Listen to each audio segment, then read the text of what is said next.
Good evening. I would like to call to order the City of Bowie regular City Council meeting of Tuesday, January the 3rd, 2023. Is now 8:03 p.m. If you would please, everyone join me in the Pledge of Allegiance. I pledge allegiance to the flag of the United States of America and to the republic for which it stands, one nation, under God, indivisible, with liberty and justice for all. First and foremost, I'd like to wish everyone here in council chambers as well as watching a happy new year. As we get started now, I would like City Clerk, could you confirm that we have a quorum? Yes, Mayor, we do have a quorum this evening. In council chambers, we have Councilmember Wolfley, Councilmember Gardner, and Councilmember Ndebumadu, and Mayor Adams. And then virtually, we have Councilmember Estef. Okay, thank you. At this time, I would like to ask my council members, are there any agenda additions, deletions, or amendments? Hearing none, we will move forward to citizen participation.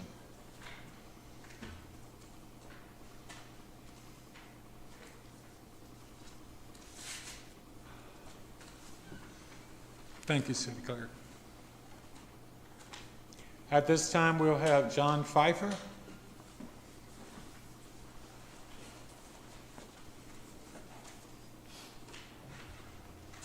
Good evening. Good evening. Council members, Mr. Mayor, city officials, city residents. My name is John Pfeiffer. I'm with the Prince George's County Memorial Library System, and I'm here to ask you for money. Now, you may ask, why is someone from the county library system asking the city for money? I'm glad you asked that question. In the handout that I think you have in front of you, you'll see that we live in a county adjacent to Washington, D.C., a city with 1/2 the population of our county, but twice the budget for its library system. Our system has a budget of just under $33 million. Theirs has a budget of $72 million. Now, I'm certain that when you have nonprofits come to talk to you, or when you have city departments come and talk to you, that 99% of each say they're underfunded. So I will not be an exception to that. In 2013, we formed our foundation to help raise funds to make up this gap and to provide for individual libraries things that aren't available system-wide. And yet we haven't gotten that far. Last year, 90% of our funding requests that were granted for the foundation were for things that happened system-wide. Sort of one-size-fits-all solutions where one-size problems don't really exist. So what I would like to request is funding for our Bowie and South Bowie libraries, for our teens and our children's sections. I would appreciate if you could see fit to put this into your budget for the upcoming year. My request is for $21,000 to replace very heavily used and very antiquated 3D printers and other items that are made use of by both our children's staff and our teen staff. Thank you.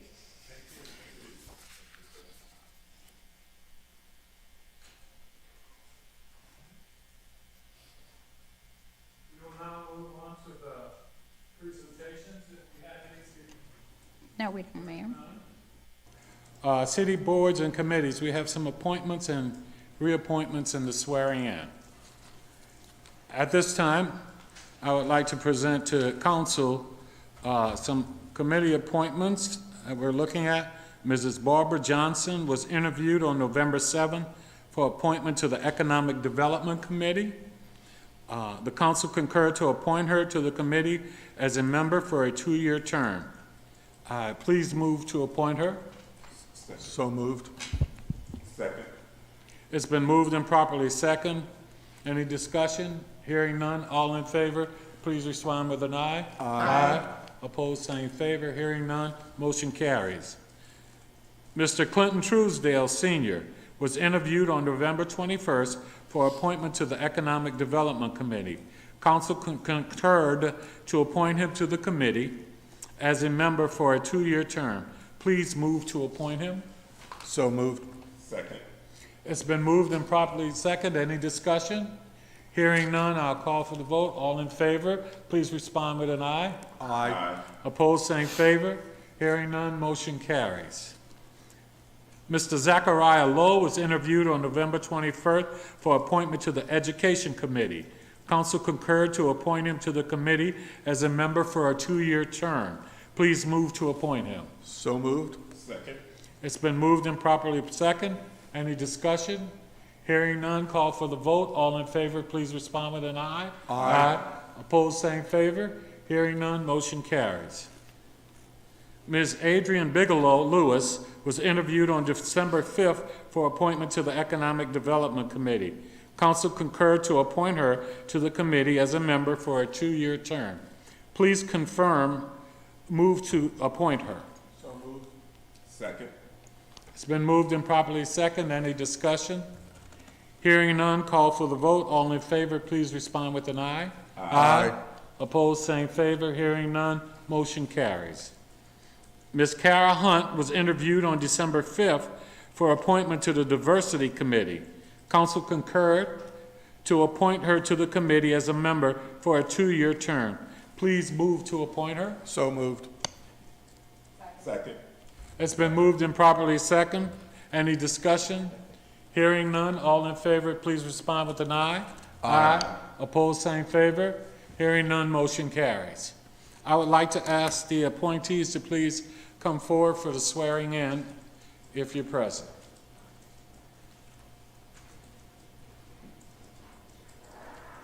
Good evening. Good evening. You can come right up here.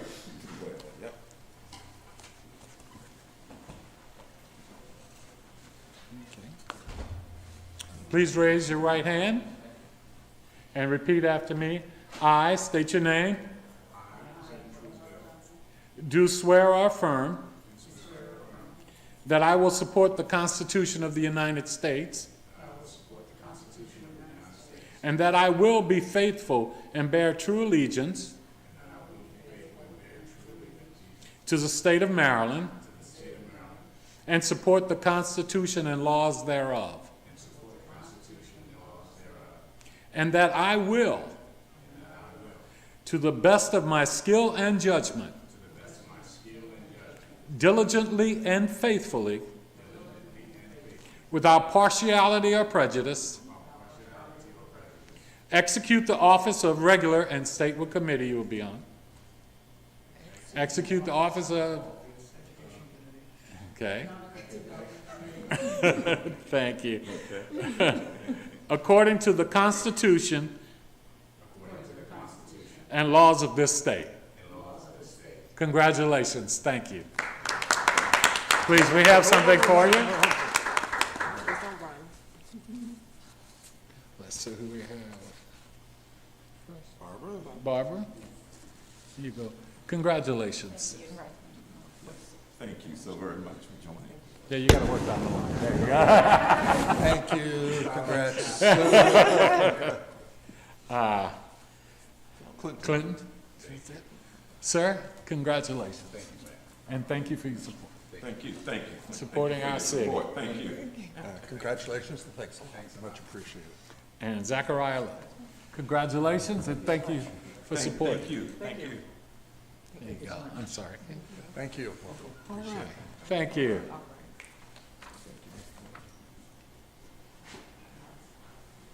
Well, we'll now move to council announcements.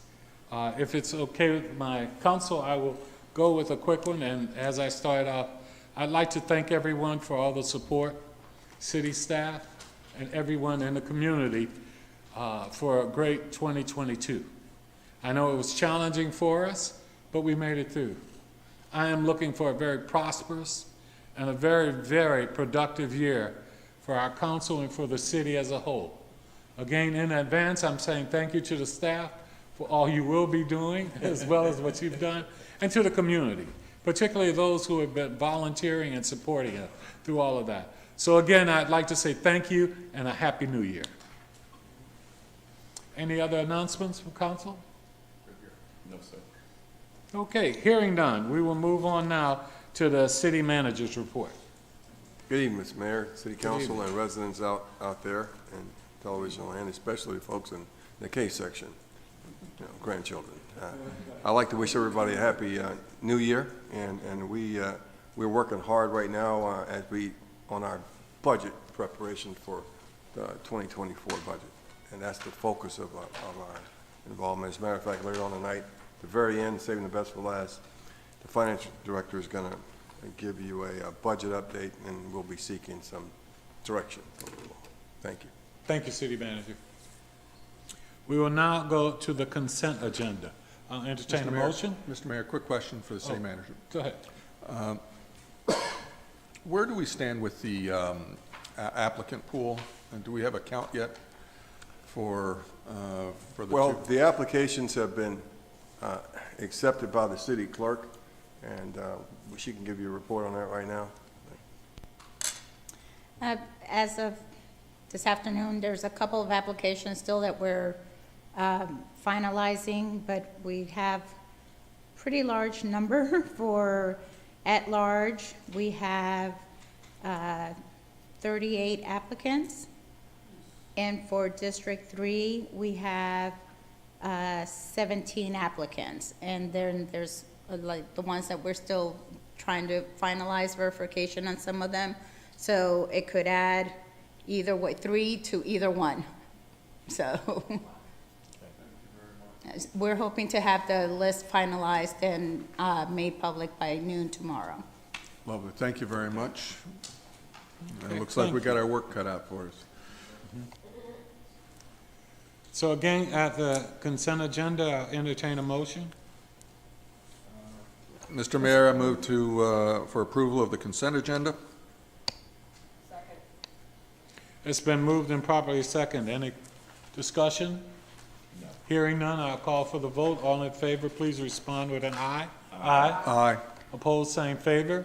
Hearing none, motion carries.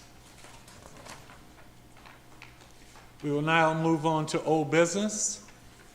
The adoption of ordinance 0622, amending the city code of the city of Bowie, Maryland. I think we can have City Attorney. This ordinance simply makes changes. This ordinance amends your ethics ordinance simply to implement changes that were made as a consequence of state law. There are, you can reject it, but the state won't like that. So they're not greatly significant substantive changes. They're just some additions and clarifications. Okay. Thank you. Yes. Do you have a question? Yes. Madam City Attorney, thank you for the quick update. I note that we have in our parcels this evening the next round. I assume that the version of the ethics papers that we have is consistent with the language? I believe so, but your Ethics Commission has separate counsel? I can address that. The one in your packet tonight is not reflective of these changes. This is for the 22 years since these changes have not been adopted.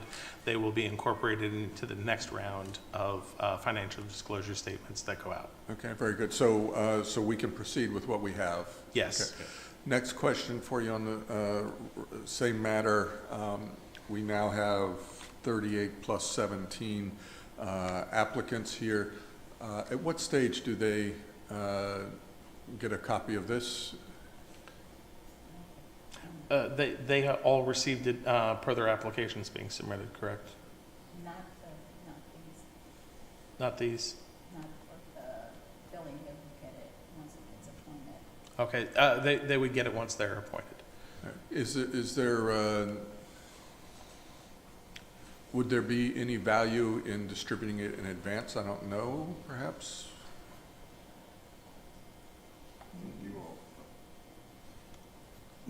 Yeah, I guess that would be up to you all in regards to whether you want them to complete that or not.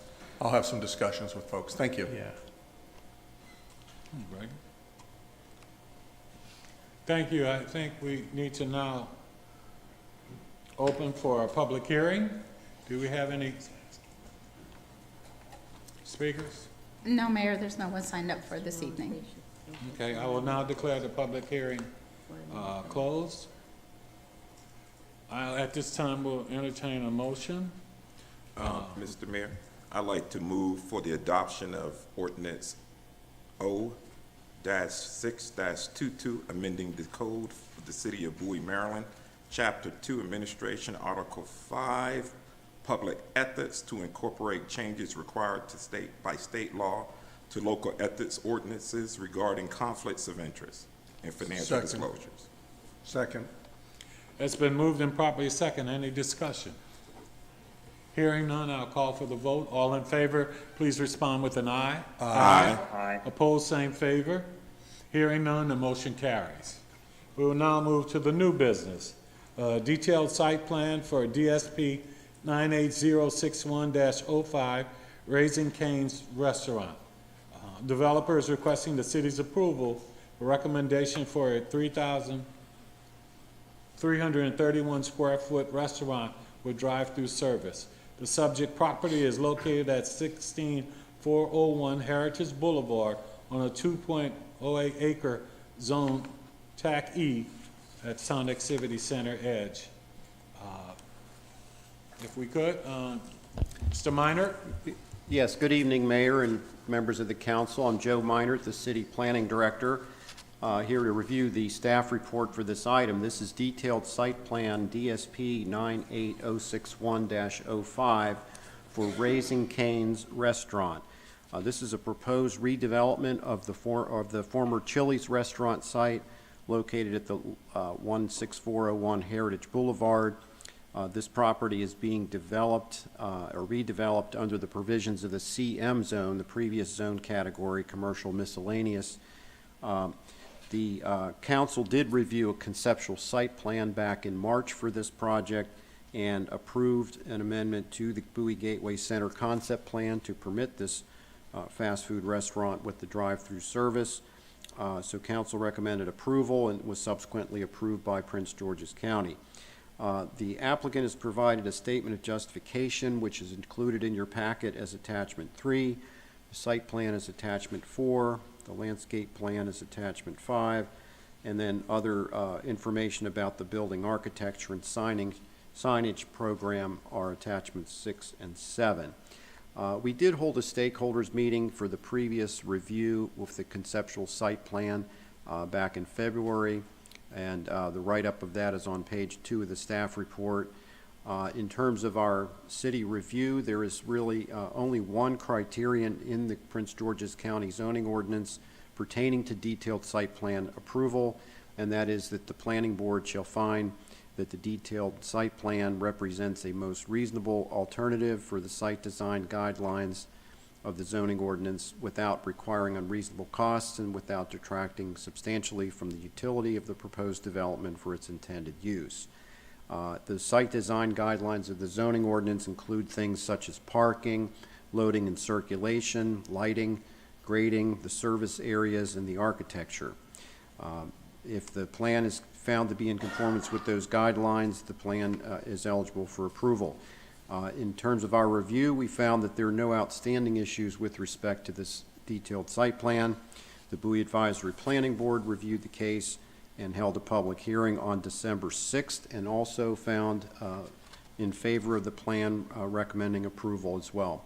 So with that, Mayor, staff recommends approval of detailed site plan DSP 98061-05, and that would conclude our presentation.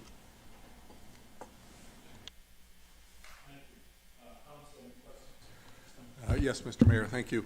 Mr. Minor, quick question for you. The changes that have been occurring or the changes that may be in process at the county level for zoning, would any of those changes or proposed changes affect this particular parcel and this particular use for this project? As I understand it, the answer is no. Okay, thank you.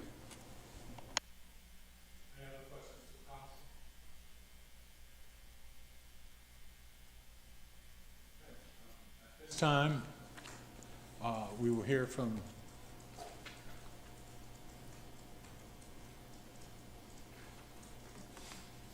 Good evening, Mr. Mayor, members of the council. Happy New Year to each of you. For the record, my name is Dan Lynch with the law firm McNamee Hosey, here on behalf of Raising Cane's. As indicated by Mr. Minor, we're here tonight on a detailed site plan, file number 98061-05, for proposed Raising Cane's to be located on the south side of Heritage Boulevard at its intersection with US 301.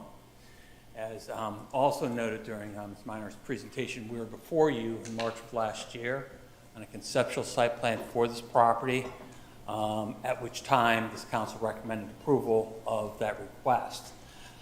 As I indicated during my presentation last March, this property, Bowie Gateway Center, is a little unusual because it was originally rezoned to the CM zone back in the 70s. And at that time, they placed a number of conditions on that rezoning, one of which is that we have to go through this process, which we're here today doing. Number one, that your proposal complies with the underlying conceptual plan for the entire Bowie Gateway Center. And then when you come in for your individual project, you have to obtain a detailed site plan. We have done that in this case. We went in and amended the conceptual site plan to allow this use on this property. And now we're before you on the second step, which is the detailed site plan. This use is indicated by the mayor in his summary of it, involves our proposal to develop this site or redevelop this site with a 3,300 square foot Raising Cane's restaurant. Raising Cane's is new to this area. We do have a site that's currently going up in Gambles. There's another site that they're working on down in Charles County. And I believe there's another site in Prince George's County. I believe it's inside the Beltway. So we have a number of sites that we're working on to introduce this restaurant to this market. So tonight we're here again on a detailed site plan. As indicated by Mr. Meinhardt, we're here to demonstrate that we conform with what is section 27285 of the zoning ordinance, which, as Joe indicated, Ms. Meinhardt indicated, we're here to demonstrate that the plan represents a reasonable alternative, satisfying site design guidelines without requiring unreasonable cost and without detracting substantially from the utility of the proposed development for its intended use. If you go through the staff report, the one thing you'll notice, which I did point out to the advisory planning board back in December, is this, I think, is the first time I've come before the board as well as this council without any conditions of approval from staff. I think that our site plan demonstrates that we fully comply with each and every one of the requirements set forth in the zoning ordinance for this use on this property. We will comply with the landscape manual requirements. We are complying with the parking requirements. We're complying with the setback requirements. We're not asking for any variance. We're not asking for any departures. So this proposed use complies fully with the zoning ordinance standards set for, in Prince George's County. To follow up on a point or a question asked by Councilman Wolfrey, one of the things that's interesting, though, is that we're proceeding, as Mr. Minor indicated, under the old zoning ordinance. That is our right, as set forth in the current zoning ordinance, if we choose. So we're developing this as a detailed site plan in the CM zone. But what's interesting to note is that the current zone, that is the TACE, allows this use as a permitted use. And we wouldn't even have to obtain a detailed site plan. We could just come through and permit this site. So we had already started the process with the conceptual site plan, and we decided that we were so far into it, we just jumped to the next step, which was the detailed site plan. And thus, we're here tonight to share this with you. As to the actual use, I think we took you through who Raising Cane's is. It's a business that was started in 1996. So it's a fairly new business, and again, they're making an entree into this market with at least 3 or 4 sites in this area, and hopefully with more sites as time goes by. They found their business to be extremely successful, and they're just kind of expanding out of the south and looking now into the northeast. On the screen before you, what's really not part of this site plan process is what this use will look like at the inside. This just gives you one example of what the proposed eating area associated with this use will look like. Again, another picture from another direction showing the same eating area, just looking at it from a different direction. Now, before you right now is the proposed detailed site plan that we submitted and was accepted for filing with Park and Planning. As you'll note, the gray larger building kind of situated in the middle of the property is the proposed footprint of the Raising Cane's restaurant. To the right of that, you'll see Heritage Boulevard, and you'll see a driveway, a 2-way driveway from Heritage Boulevard onto the site. All the parking associated with this use be located between our building and US 301. And again, we comply with the parking standards for Prince George's County. As cars are entering the site, they had the choice to either make a left and go into the parking area and go inside to purchase their food, or they also have the option of going straight from the entrance driveway on Heritage Boulevard and entering onto the drive-through, which the entrance area for the drive-through is located to the will be the top of the building. If you're looking at this exhibit, you'll proceed straight and make a right onto the drive-through area.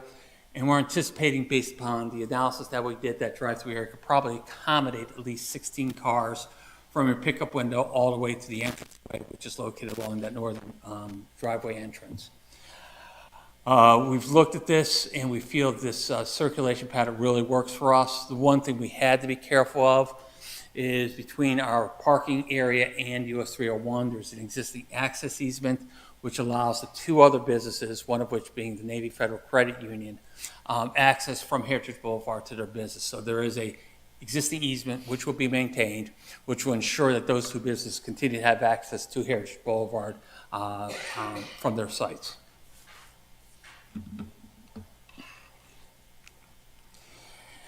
Now, up on the board, we also have what is the proposed architecture for the building. We're using a mix of different building materials. One of the reasons why we're using that mix is actually to provide some visual interest, to break up the building a little bit, and create more of a friendly environment. You also see that there is an awning, which is between our building and Heritage Boulevard. There'll be an outdoor eating area that'll be under that awning area. There will also be an awning located over our pickup window. This, again, not only provides protection from some of the elements, but also provides a little bit of visual interest in the building.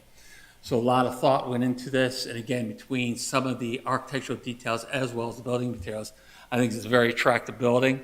I have not had any comments on this from staff, either at the city level or at the county level. I think everyone thinks that we put a nice, lot of detail into this building that's being proposed. The main signage for the building obviously is going to face 301. You'll see Raising Cane's signage. We also have what's proposed as a freestanding sign which will be located at the corner of 301 and Heritage Boulevard.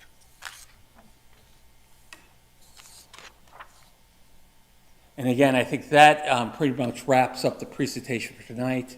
We've taken you through the architecture, taken you through the site layout. Again, I can't emphasize enough that this proposed use is comply with all the standards set forth in Prince George's County. And then finally, I will again point out that we had a choice between going through the new zoning ordinance and the old zoning ordinance. We decided, since we were already on that course, to continue to use the zoning ordinance, and thus we're here with you tonight to discuss this and obtain the city's input on this proposed use. Again, we think we met the criteria for approval. We have staff support, we have the Planning Commission support, and look forward to your support on this application. And I and members of our engineering team from Kimberly Horn are here to answer any questions the City Council has with regard to this request. Thank you. Thank you. Council, any questions at this time? Councilman DeFore. Mr. Mayor, yes. First of all, thank you for coming here this evening and laying out your plans for the property. I'll ask you a tangentially related question. How's that? My understanding is that the applicant also owns the other half of the property. Has there been any resolution as to what's going to happen with that piece of the property? Is there any indication for development there as well? And has there been any thought put into interplay between the parking for this area and for the remainder, for whatever future use is there? You are correct, and I think you may have asked that question, or another council member may have asked that question when we were before you back in March. The only deal that Raising Cane could strike with the property owner was to buy all or nothing. Yep. And thus, the Raising Canes came in and bought both pieces of property. As to what the proposal is for that site, they're proposing on selling it at some point. They've really not proceeded forward in that direction, so it's just kind of sitting there in anticipation at some point they'll probably sell it. In terms of the interconnection, the only thing I can say is I don't know whether they've explored any type of shared parking arrangement, but as pointed out during my presentation, we are going to maintain the existing cross-access easement that goes across our property and allows for access to that parcel as well as the Navy Federal Credit Union parcel. But again, there's, as I can tell, sufficient parking on our site as well as the adjacent site that you're speaking of for most uses. You know, an eating and drinking establishment drive-through has a very high parking generation rate, and even a restaurant has a high parking generation rate. So when I look at that site, I haven't done parking count, but just looking at what I can see just from experience provided, it has a significant amount of parking. I'm not sure whether that answers your question, but again, the only thing I thought was just make sure we maintain that access easement and make sure that whatever we're doing, at least my client's benefit, doesn't impact the viability of the adjacent site because they will have to sell it at some point. Okay, thank you very much. Sure.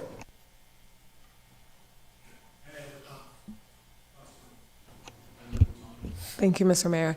Thank you so much for coming out tonight. Just a quick question. Did you showcase or discuss the outdoor component? Because I remember when you first came to present to council, you talked about how the model was kind of predicated on like outdoor seating or this outdoor component. So is that part of this site plan, or is that going to come at a later time? You know, we can go through that. Joe, could you pull it up again? I can't find it in the packet.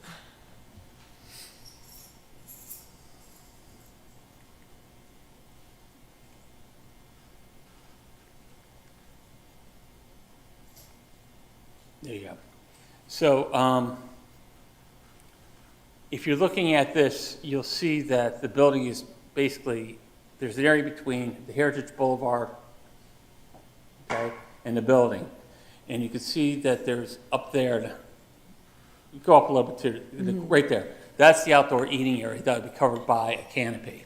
On one of the two canopies that I pointed out during my presentation, there's a canopy there as well as a canopy over the pickup area. So there'll be an outdoor eating area over there. And again, it just offers just another place for our customers, especially when you have the better weather, for them to sit outside. Again, and one of the reasons why it's put over there is it's kind of off of 301, so it's going to be facing Heritage Boulevard. Go ahead. Did you have a question? I was going to say, so can you kind of circle where the parking part of that is in relation to the outdoor eating area? That's the outdoor eating area. Right. Okay. And most of our parking obviously is located at our building, US 301. We do have some parking located to the west. Okay. But most of the parking is going to be located between the building and US 301. Okay. Okay. And access, as you'll see, is right there from Heritage Boulevard. It's Joe's right now. And then we'd have the outdoor eating area. And again, what we were trying to do, and obviously there's always site constraints, but what you really try to do is you want to make sure that that component, the outdoor eating area, kind of faces interior to comprehensive development. So they're not looking on the 301, they'll be looking across the street to the uses over there. Right. The other choice was to put it on the north, but that faces the back of the Lowe's building. Yeah. So this is really the best place to put that outdoor eating component. Okay. And then the design that you're presenting to us tonight, is this a standard design across the East Coast that you guys are using today? Like, my specific question is, will this look very similar to your Crofton location that's getting ready to open as well, or is this independent and specific to Bowie? Give me a second, let me ask, let me chat with, she's working on both. I love that. Could you come to the mic? No, I can't. Okay. I've done some work on the Gambrel site, but Ms. Dean informed me that it's a pretty uniform, except when you have really specific site constraints where you can't do it. So, I mean, the building in terms of square footage, you could for instance, you could turn Right. things around on the building. No, my question is more specific to the interior design, the Oh, layout the of what you're. interior, yes, Yeah, yes. it's a standard design Yeah, across the yeah, East Coast. yeah. Okay, I just wanted to make sure of There's that. certain interior elements that they carry through, just because you create that familiar environment for your customers. Okay, Yeah. wonderful. And just last question, your design, is it predicated more on the drive-through aspect of it, or is it predicated more on you expecting people to come in and sit down or sit down at the outside component as well? What is the design more so based on? I would say that the drive-through really kind of like, I want to say the drive-through drives the design, but in some respects, it is very difficult to make the drive-throughs work at every property. Right. So when they lay it out, that's one of the first things they do to make sure the drive-through works, and then they kind of work around that. Okay. I have other uses which are similar where, you got to make sure one element works or the site doesn't work at all. Okay. Okay. I know there's circumstances where we've done a competitor of Raising Cane's where we went through, I can't tell you how much pain to make sure that drive-through worked. And it finally did, but it required a ramp and some other things. It got a little crazy. The site, I would say, has never been developed. I understand. Okay, It just, at some point, it's just like, okay, this doesn't work. I understand. I have one more question, Mr. Mayor, just the last one. The last question is, in your design, what type of structure do you have to mitigate any type of drive-through traffic? My question is specific because when I look at the Wendy's that's in that area, that is a great example of horrendous drive-through traffic.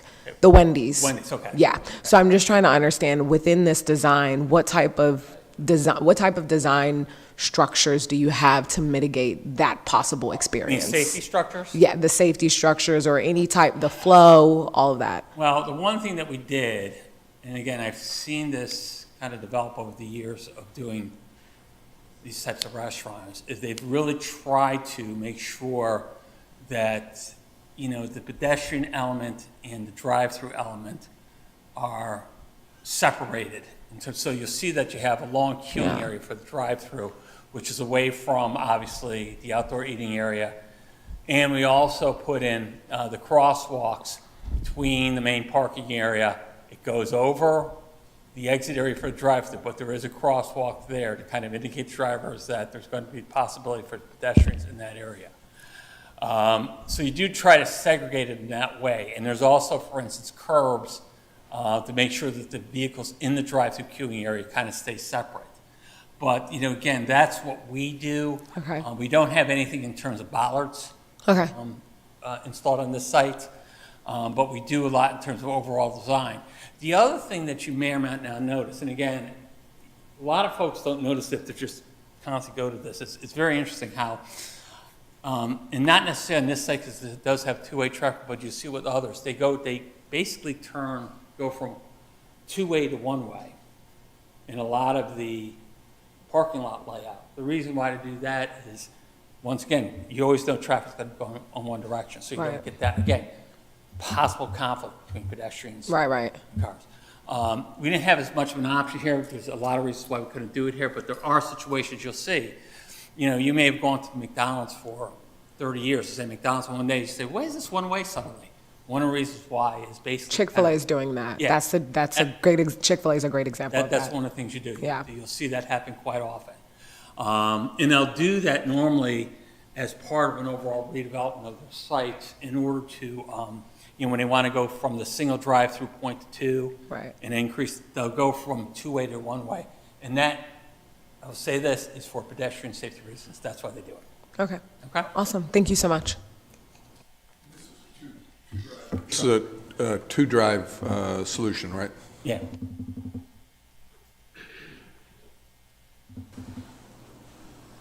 Any other questions by council?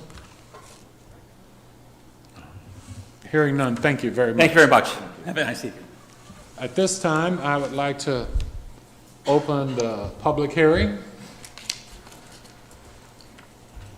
Mayor, we do not have anybody signed up and no comments were received. Okay, thank you. I would, at this time, then close the public hearing, and we'll entertain a motion. I'd like to make a motion, Mr. Mayor. All right, but your Okay. I'd like to move for the approval of DSP. mic is on. Oh, I'm sorry. Your mic is on. Oh, There you go is now. it on? All right, now. Okay, I'm sorry. Pardon me. Pardon me. I'd like to move for the approval of DSP 98061-05, Raising Cane Restaurant. Second.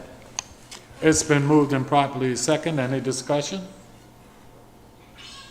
Hearing none, I'll call for the vote at this time. All in favor, please respond with an aye. Aye. Aye. Opposed, same favor. Hearing none, motion carries. Thank you. Thank you for coming out this evening. Welcome to Bowie. At this time, we will now move to the planning assistance to municipalities potential project.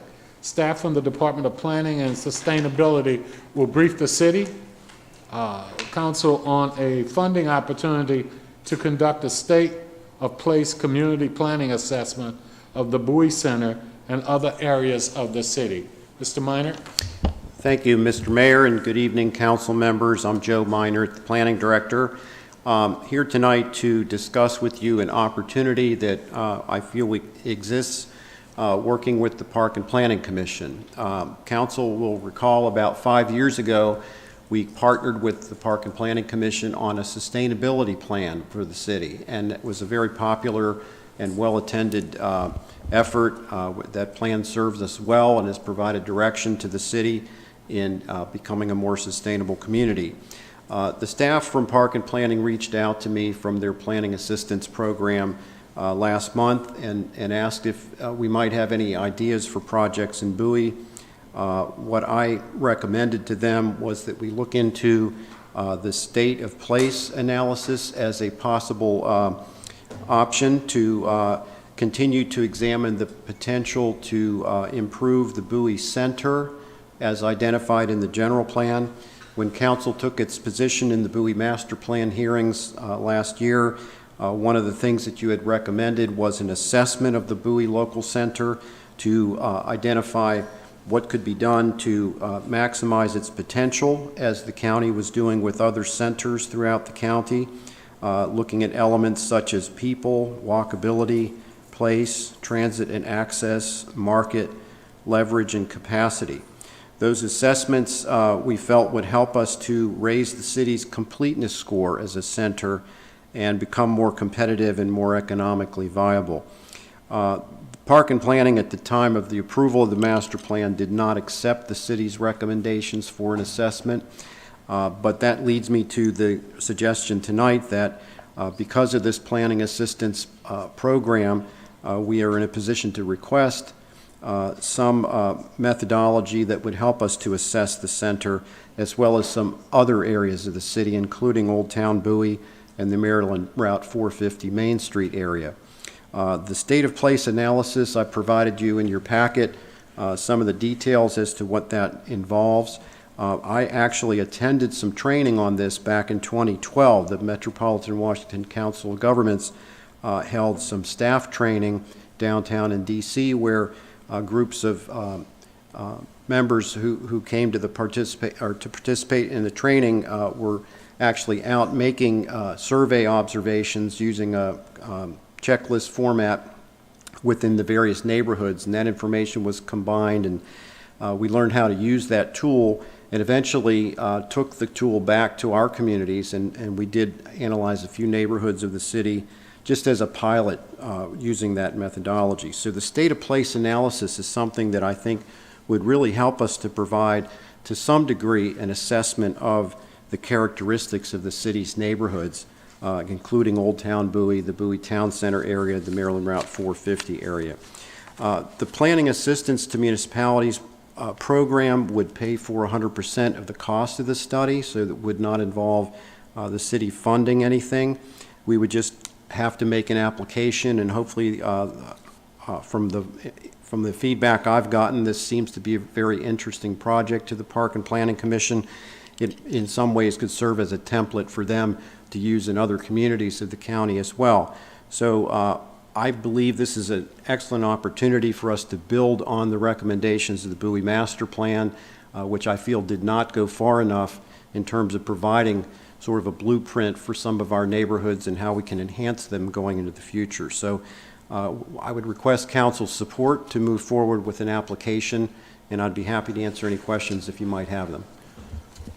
I think at this point, I'd like to make a quick comment, Mr. Minor, and that is, I think this assessment would be a great, another tool in our toolkit as we look forward on economic development, having that assessment done. And so I looked at it, and from your take, I don't see anything negative. Am I missing something in going forward with that?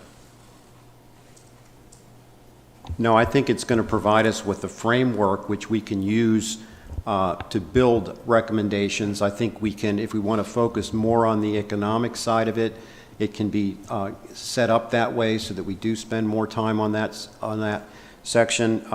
Also, if we were going to move ahead with this particular consultant, we would have access to use their software for a one-year period as well. So we can continue to do follow-on studies if we would like to do that. Thank you. I'd like to turn to council if they have any questions. Councilman Dufour.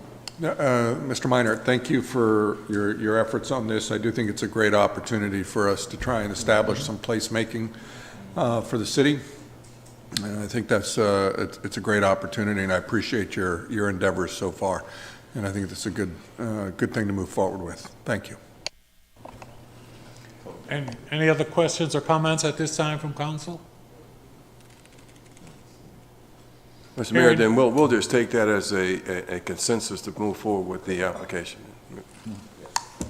At this time, City Manager, I think staff could move forward with that. I think we're all in consensus on doing that. Yes, sir. All right. Thank you, City Manager. We will now move to item C, the county legislation update. The city's planning director will provide an update on development legislation recently proposed by the Prince George's County Council. Mr. Minor.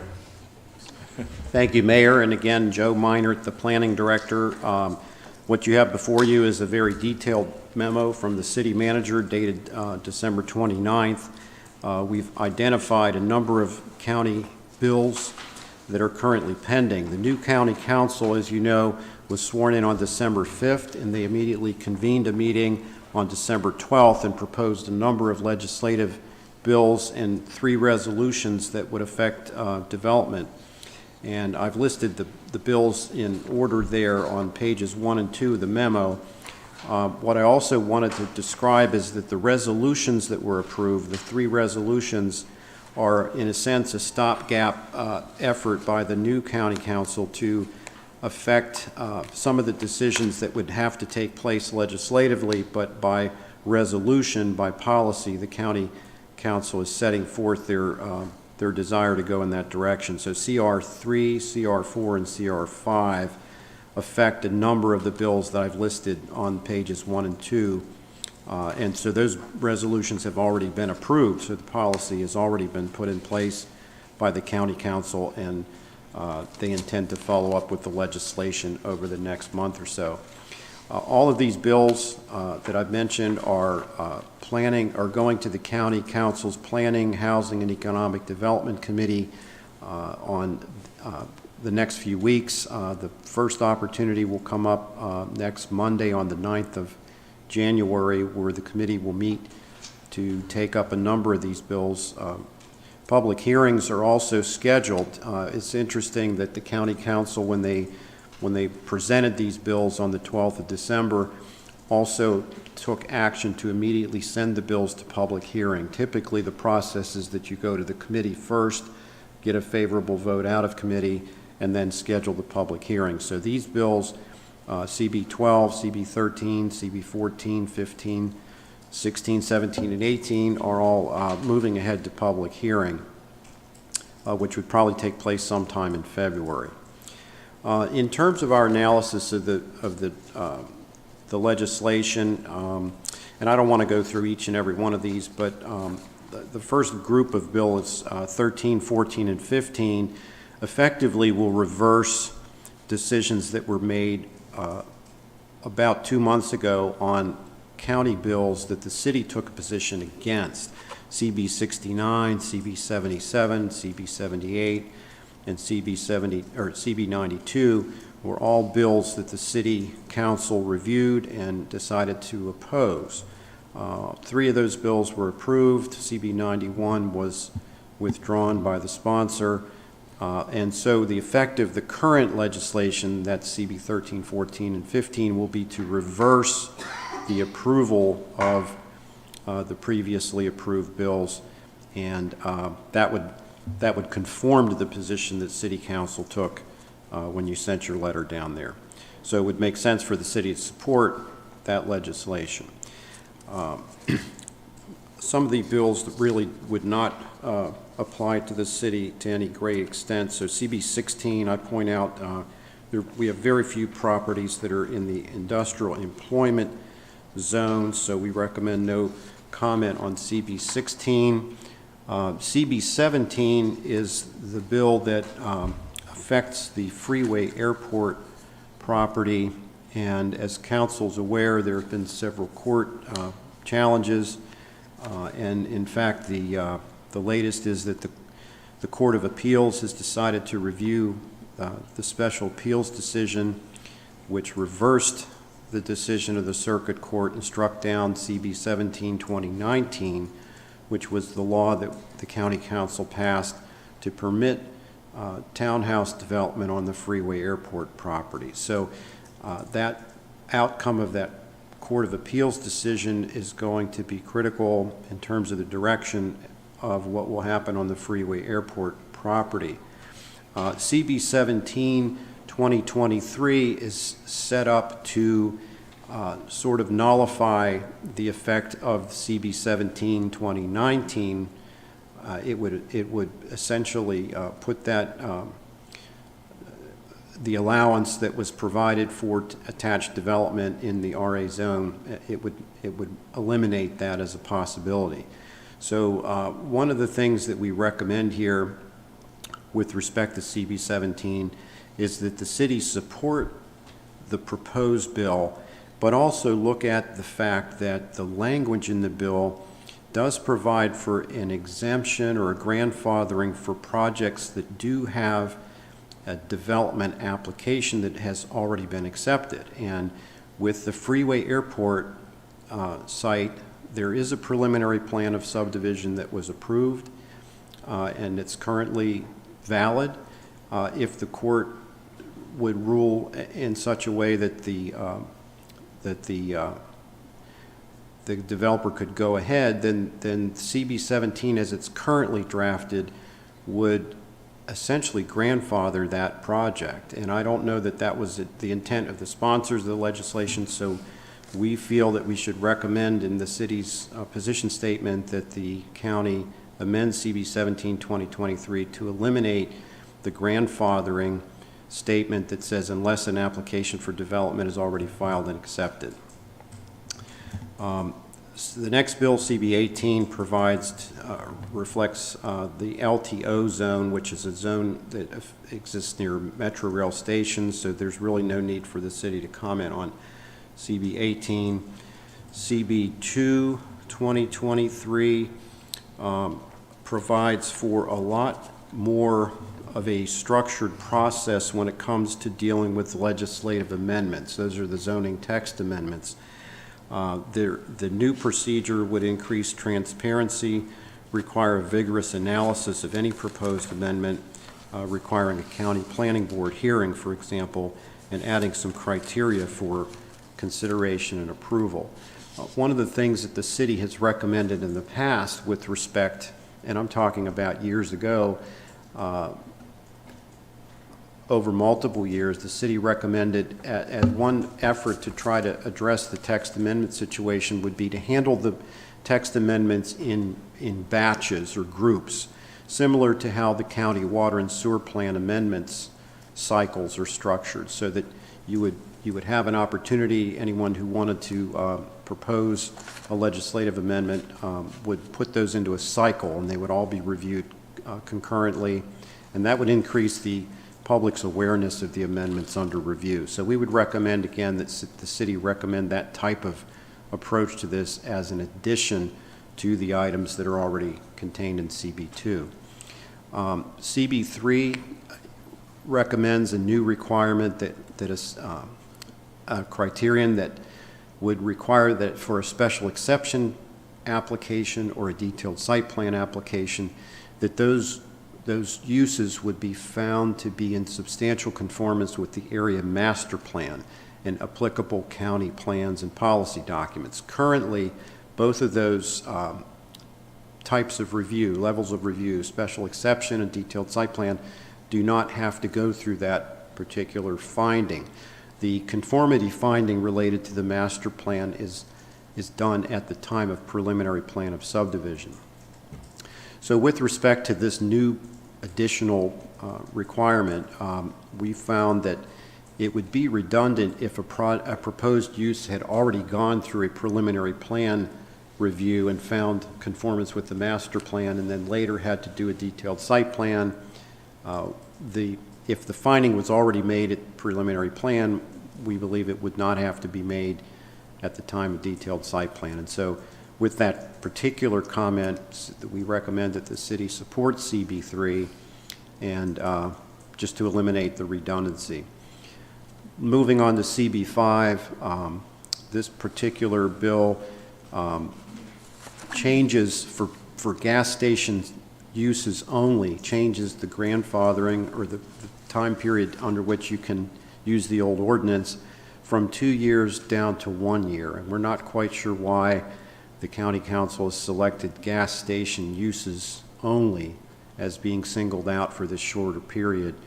This bill has 6 sponsors. We don't believe it's would be worthwhile for the city to get involved in this particular piece of legislation. CB9 is the next bill, and it's proposed to regulate the hours of operations for tobacco and electronic cigarette shops in the county. It's clear that the sponsors of the bill wish to address issues within their particular councilmanic districts. It's not a known issue in the city, and so therefore we recommend the city not comment on this bill.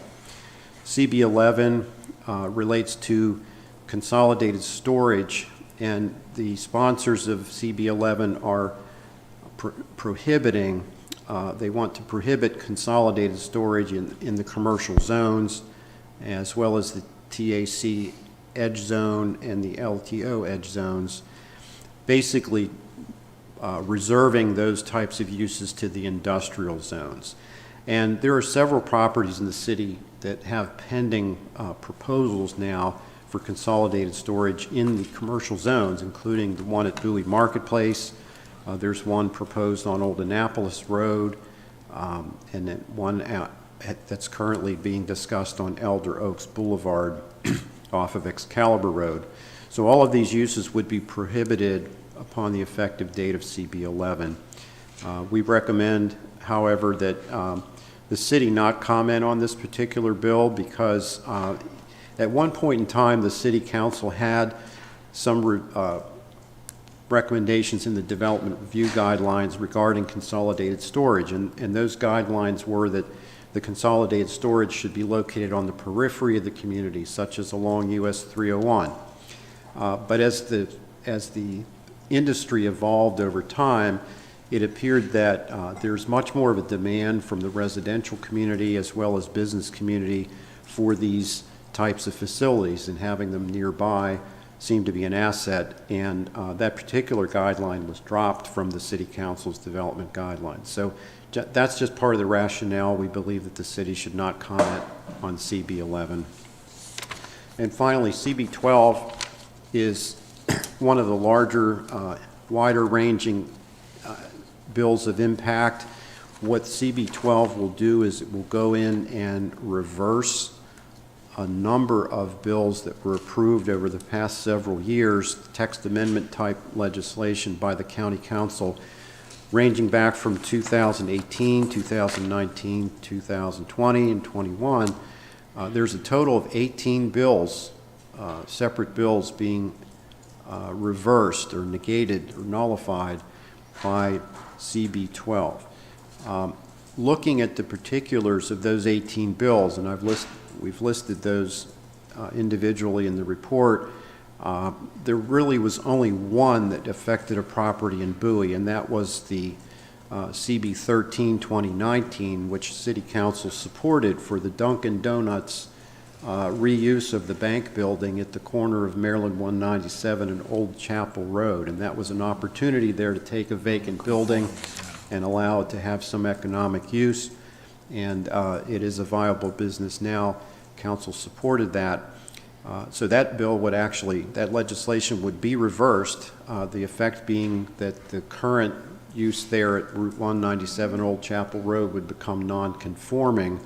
It wouldn't have to cease operations, but it would become non-conforming, and you couldn't do another type of use like that in the CO zone.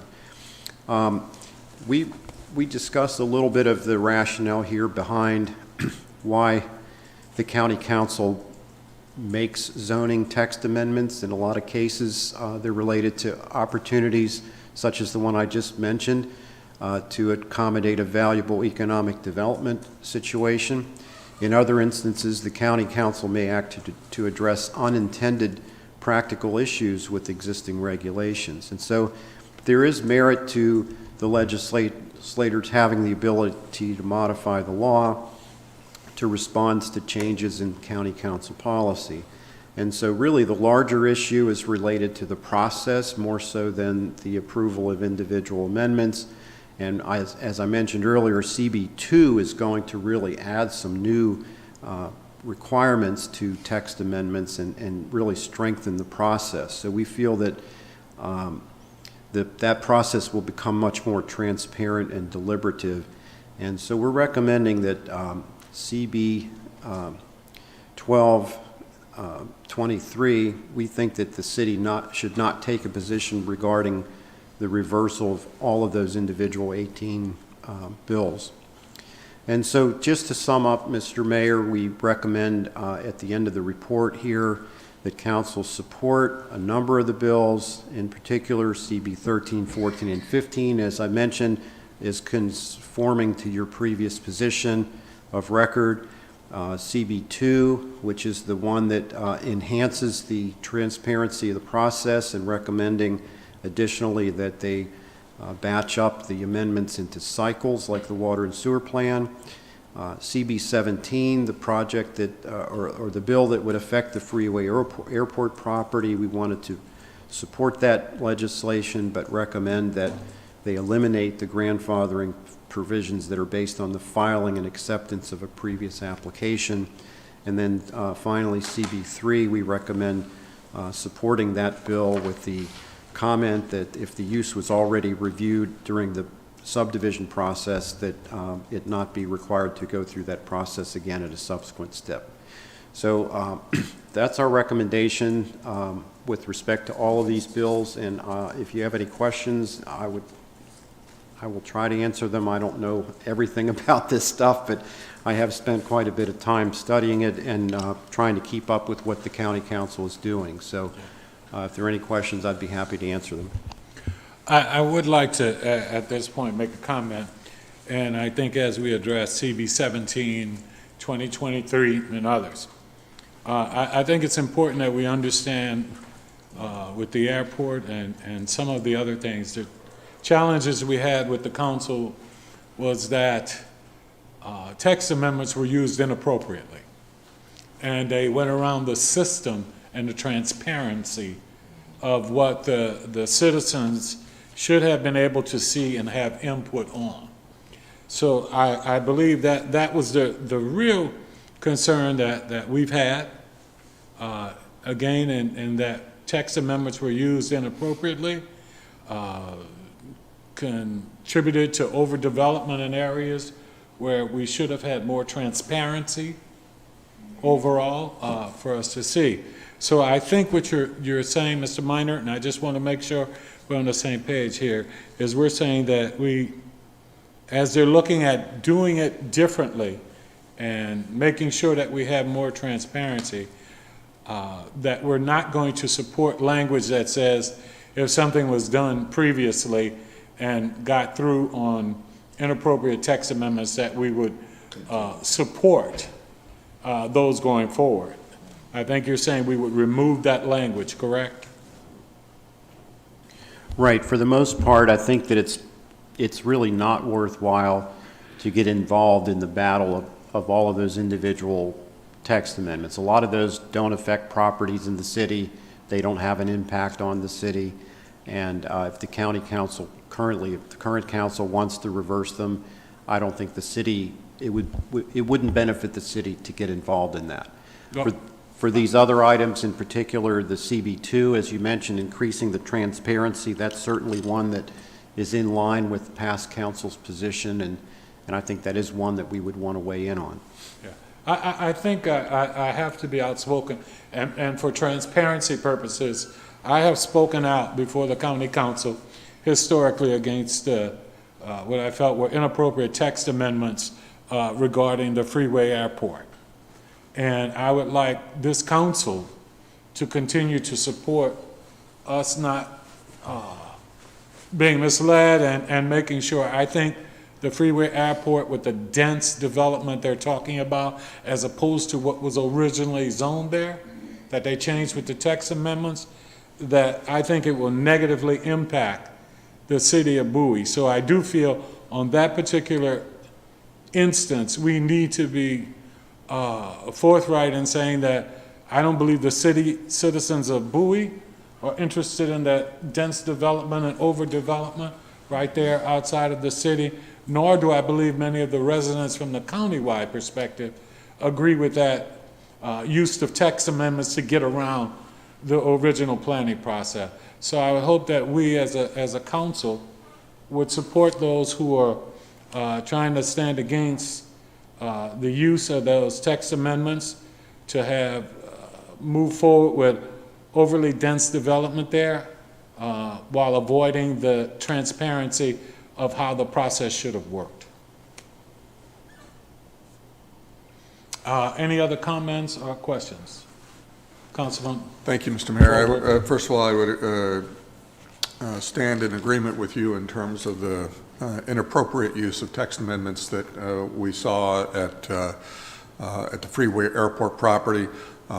I am a little concerned about the potential that the litigation, the circumstances of the litigation being in process could lead to the approval continuing if we don't make that change. So I think it's imperative that we make that understood and known that that needs to be changed in the language so that we aren't at risk of winning a victory here that means nothing because it turns out that it's overruled by the courts and then allows it to be an approved plan. So I think that we do definitely need to make sure that happens. The approach that we have here about not commenting on things that don't directly affect us, in general, I'm fine with that, except that there may be some support that others might provide us if we're willing to provide them some support as well as we move forward with these comments. And I would be very sympathetic to concerns that others might have if they shared the sympathies in return and help support some of the initiatives that we are very much supporting. And I think that we need to pursue that. Specifically on CB 11-2023, which allows for the specific use of storage in retail. I am concerned about that. The property at Marketplace falls into that category. We haven't gotten that far in terms of kind of discussing with the community, but I can assure you that when you look at all of our retail places, the idea of all of our retail centers being open to the development of storage facilities, I think detracts from the overall look, feel, quality of the retail environment. So I think that we need to shift our position on that and support CB11, notwithstanding the commentary about the convenience factor. The reality is that there's an aesthetic issue, and I don't think that that use does much to support retail and its intended use in terms of improving the look, feel, quality of stores. I don't think you get a better restaurant or a better store in a retail location that happens to have a storage facility as one of its main tenants. So I think if the council agrees with me on that, we ought to change that to a support for CB 11 2023, and then secondarily, I would say that we need to, and actually, let's have a discussion about the first item. Mr. Minor, have you heard from others about these? How many others, for example, that litany of items? Let's see, which is under CB 12. Who are the people who are the aggrieved in that litany of things to be overturned? Is there a particular district or are there particular people? Well, the answer to that is found in the legislative history of each one of those bills, and I did go back in preparing this memo and read through those documents. Each one has a different purpose.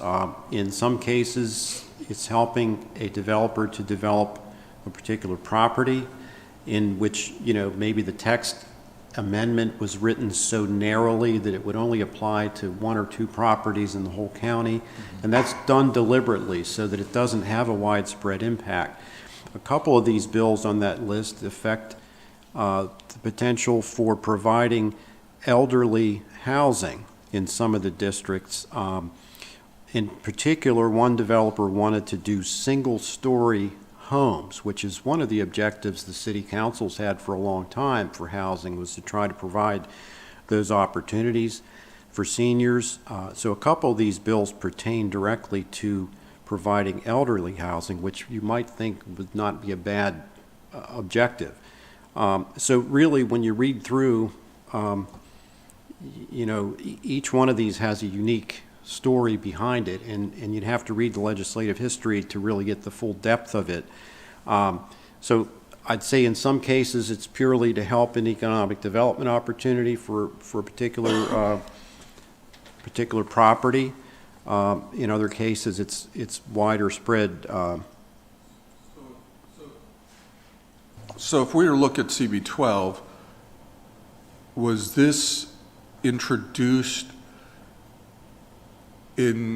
out of concern that there were text amendments that were inappropriate and that the system in effect was being taken advantage of?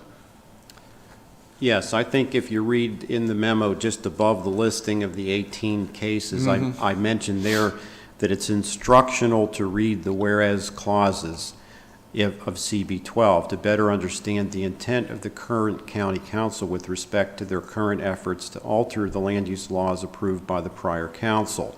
In these bills, the county council has set forth their reasoning or their rationale that, as you stated, that there were laws that were passed that the current council does not feel were done for good reason or done properly. And so it's the intent of the new council to undo all of those individual text amendments which they found to be these types of egregious actions. And so it's, I guess, the opinion of the current county council that these are the bills that really needed to be, have the attention drawn to them.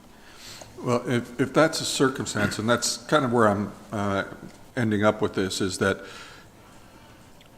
to me it seems like we have a litany of offending pieces of legislation that were put through text amendments and the like that were done inappropriately, and that this is something that we have been victim of ourselves, case in point, the airport.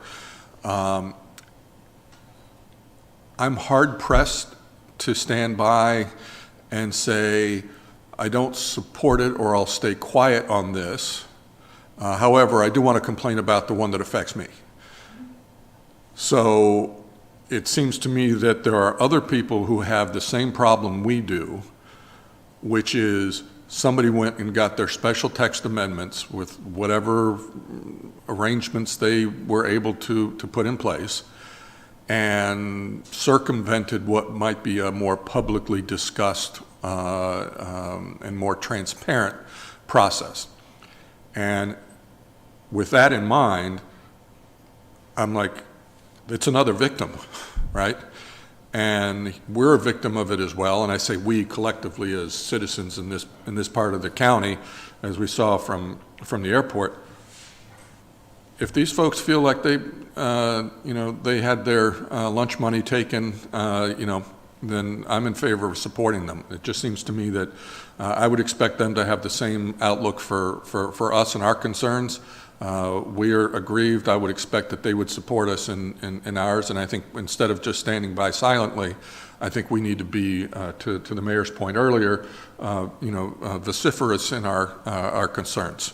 So I would recommend that we also support this one as well.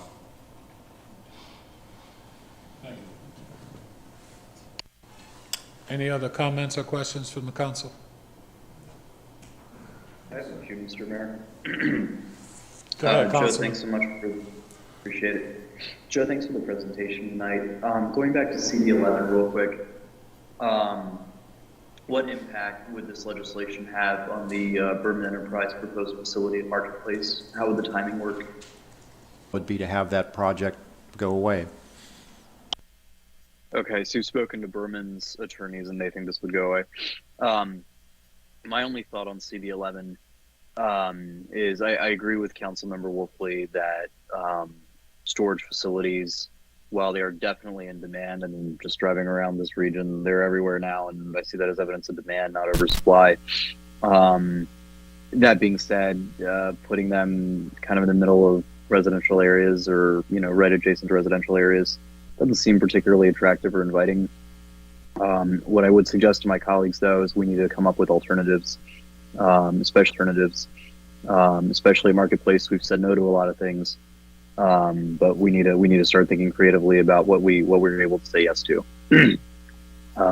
So that would be my only comment on that. But I do agree with Councilmember Wolfley that we should consider supporting CD11.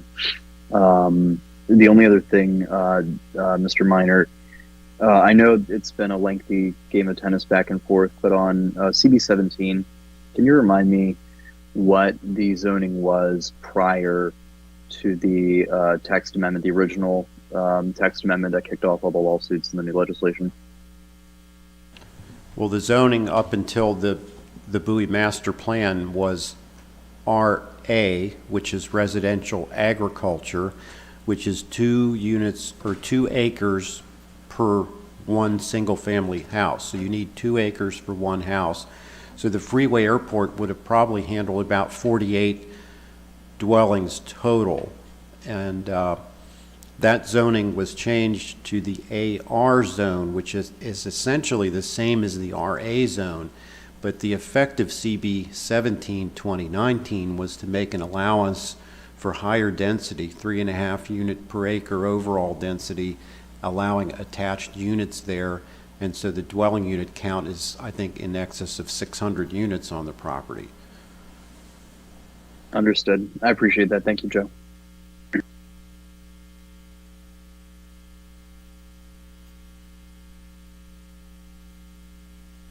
Comments from council members? Mr. Minor, would you take a look at trying to incorporate some of the comments we've made here regarding, I know we talked about a letter going forward, and just see if we could tweak that and bring back to us something that might, I think, address some of the questions, the issues we have? Mayor, I'd want to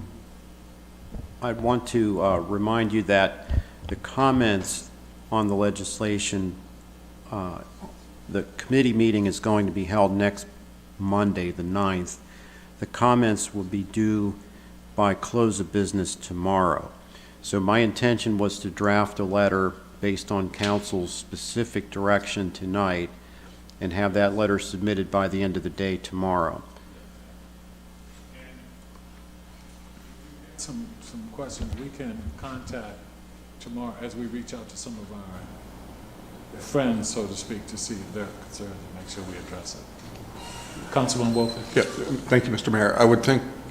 I believe you would have enough information based on our comments in terms of, what would you, based on the conversation so far, what do you have as changes to your recommendation?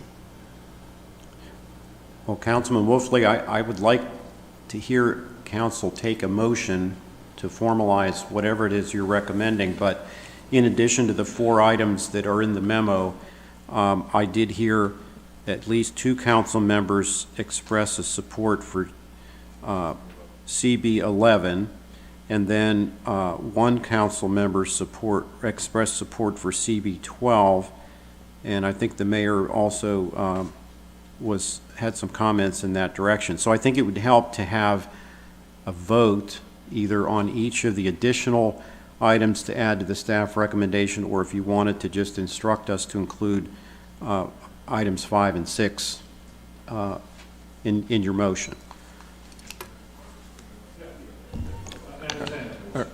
Thank you, Mr. Mayor.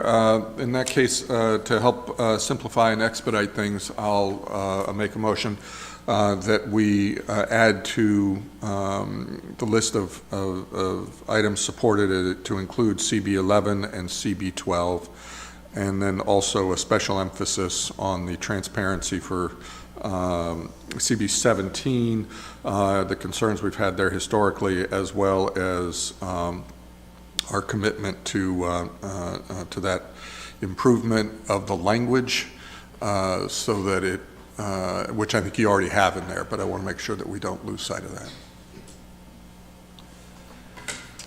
We have a motion.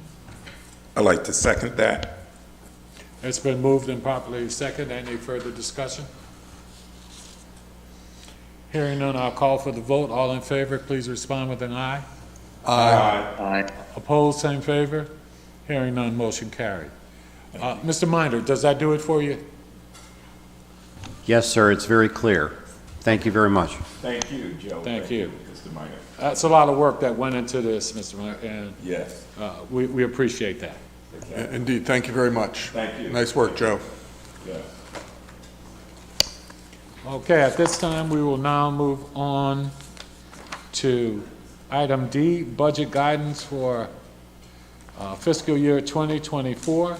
The Finance Department will provide trend information and major themes to City Council for the upcoming fiscal year 2024 budget process. City Council budget objectives will be discussed at this meeting. We'll turn it over to you, Yes, Byron. sir. Thank you so very much. Give us a moment to get the briefing booted up, sir. What? Well, they're going to move up the briefing. Okay, Thank you, City Manager. thank you. Good evening, Mayor and Council. Good evening. Again, thank you for the opportunity to report and present the budget guidance for FY24.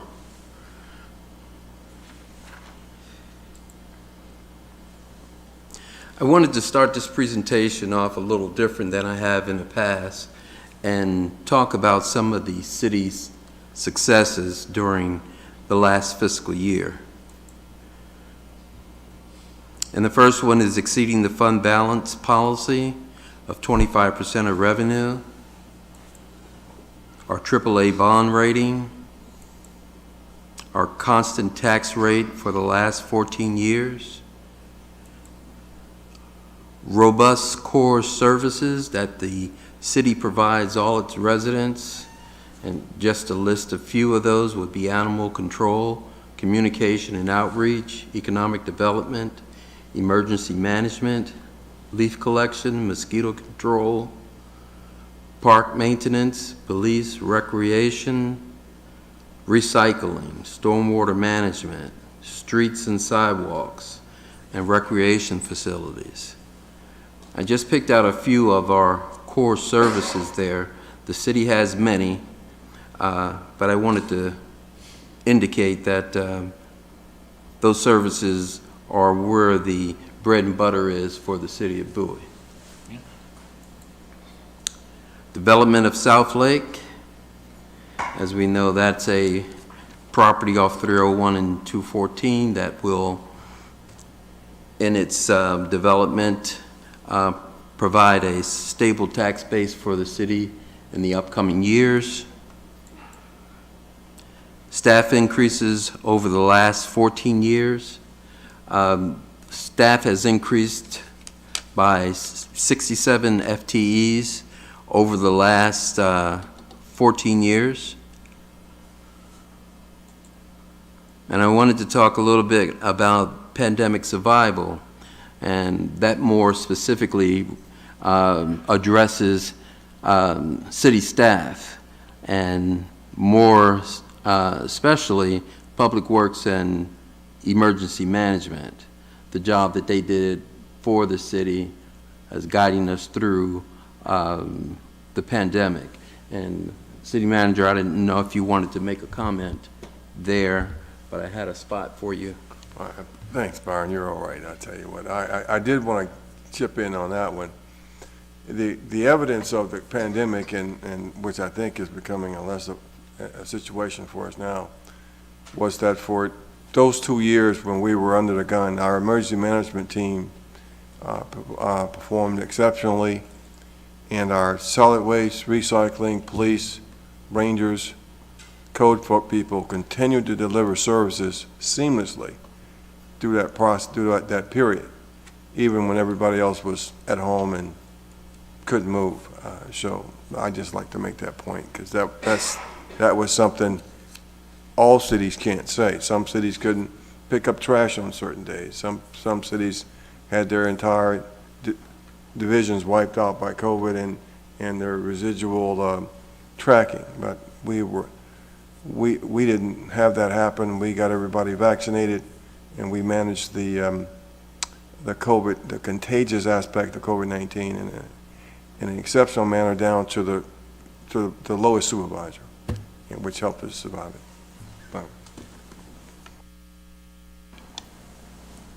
Thank you, City Manager. City Council and Mayor, I wanted to point out another point, and that's the AAA bond rating. The AAA bond rating is the highest possible rating assigned to an issuer of bonds by the major credit rating agencies, and those agencies are Standard & Poor's, Fitch, and Moody's. The AAA rated bonds have a high degree of credit worthiness because we're able to demonstrate our ability to pay our financial obligations, and we have a very low risk of default.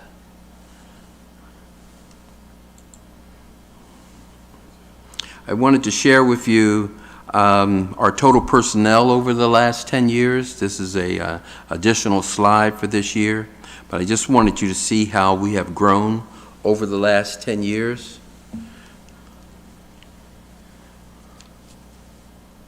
We've increased staff by 67 FTEs over that 10-year period. As a follow-up to that, the total personnel cost over the last 10 years. These are our budgeted dollars, and as you can see, we spend quite a bit on personnel. That's where our bread and butter is. We are people-oriented. So it makes up about 60% of our budget for personnel cost and salaries. The next slide shows the current trend of the general fund revenues and expenditures balance with the proposed tax increases for FY24 and 28. As we indicated in the FY23 budget, staff proposed a tax increase of 48 cents in 24, an increase of an additional 2 cents to bring it to 50 cents in 25, an increase of 3 cents in 26 to bring it to 53, and in the following year of 27 to bring it up to 56 cents. Now, the reason why I wanted to show you this, because I wanted you to really take a look at where our revenues are at and how they lay against our expenditures.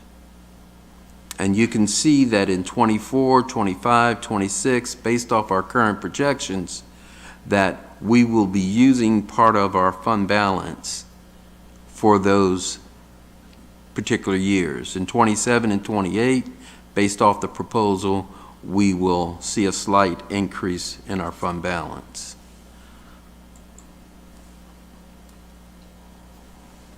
The next slide talks about council and management responsibilities. And basically, we're talking about providing a balanced budget to our citizens. And how do we do that? We do that with revenues exceeding our expenditures, or revenue using part of the fund balance to match those ongoing expenditures. The purpose of this meeting is to establish a framework for the FY24 budget, set budget priorities and parameters, to emphasize the importance on using the CIP as a strategic financing and project planning tool. Consideration of long-term recurring operating costs when new capital projects are added. And consideration of debt affordability. And finally is to consider increasing the property tax rate. Our budget framework will reaffirm our core services as we spoke about earlier, establish the property tax rate for FY24, examine the need for new capital projects, and examine the funding strategy for equipment acquisition and our replacement fund. And finally, establish new rates for our water and sewer fund. Current threats to the city of Bowie, and they're pretty self-explanatory here. Inflation, the supply chain, and personnel costs. And mostly we've experienced difficulty in the personnel position, trying to get competent employees to come on board. I think we offer a very competitive salary, but the marketplace has provided a lot of choices over the last 10 months. So we're not filling the positions as readily as we have done so in the past. And it's become quite a challenge to do so. Our HR department is working diligently to provide qualified candidates to the city in order to continue to carry out its mandate of providing excellent services to its residents.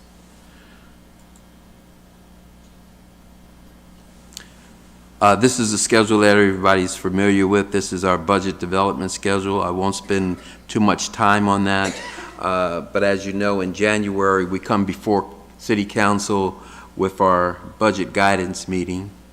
And during this period, staff is formalizing and pulling together their ideals for the budget. Later in January, staff will meet with the city manager to discuss their proposals. In March, the city manager and the finance department will generate our revenue projections for the upcoming year. And in April, according to the code, between the 10th and the 15th, we will have a proposed budget for you representing our projections for the cost needed to run the city for fiscal year 24.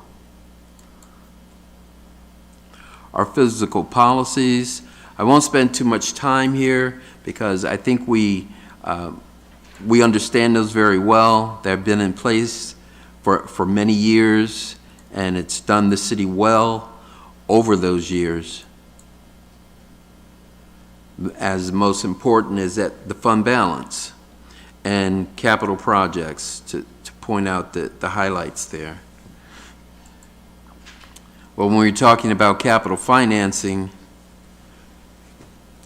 the city should not use long-term borrowing to finance current operations or normal maintenance expenses. The city will maintain a high reliance on pay-as-you-go financing for capital improvements. As council is aware, when we built the city gym and also the senior center, all that was done without issuing any debt. So we were able to save for what we wanted and then execute. And that has been the city's firm policy, and I think we need to really hearken back to that. Issue debt for projects included in the capital projects program. And the reason why this last frame comes up is because financing capital projects from the general fund is something that has basically come to an end. We're at the point where we can no longer fund those projects at the level that we have done over the many years because our fund balance is beginning to show some wear and tear on it. So we're reducing the amount of fund balance that we have. So all debt issued will be repaid within a period not exceeding the expected useful life of the improvements financed by the debt.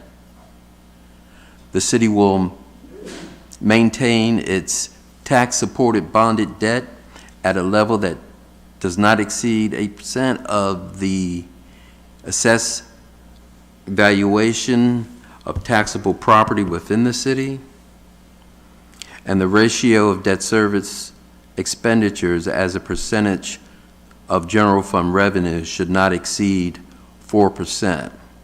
The city is currently at, not exceed 10%, excuse me.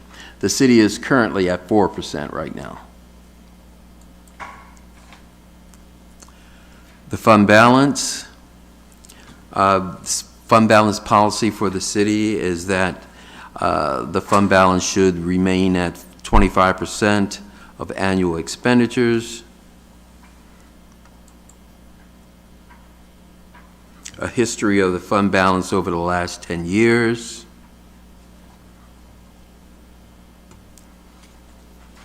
And as you can see, in 2020, the fund balance dipped. We showed, and that's part of the COVID-19 and the effect of the pandemic. In 2021, we got a little boost from the federal monies that we received. And in FY22, I think we're getting back to normal a bit, if I could use that word. Our unassigned fund balance over the last 10 years. The unassigned fund balance indicates money that is not obligated.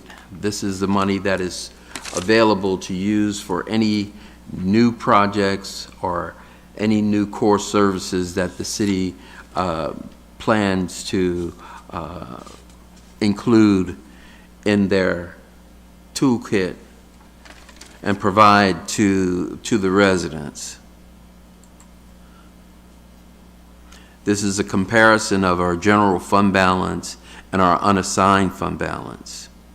And as you can see, our unassigned fund balance, we can see those dips and the use of the fund balance is a reflection of expenditures exceeding revenue, and also what's encapsulated in that is how we fund our capital projects. Revenues and expenditures. I won't spend too much time here. This is part of our policy. The city will strive to adopt the annual general fund budget, which recurring expenditures do not exceed recurring revenue. As you know, we haven't been doing that because part of the financing plan is to use part of the fund balance in order to balance the budget. 5-year projection of revenues and expenditures for the general fund and the water and sewer fund. On an annual basis, the city will set a rate for the water and sewer fund that would make the facility self-sustaining. All one-time recurring revenues are used for financing capital projects. And finally, we'll use one-time revenue for financing operating expenditures is strongly discouraged. City staff during this budget cycle develop a capital project hierarchy and how we would move through our capital project program starting in fiscal year 24. And capital projects will be approved in this particular order. Mandates from the federal, state, and county governments will be the first priority. Improvements to city amenities that promote health and wellness. Restoration of aging infrastructure and buildings. And finally, new projects.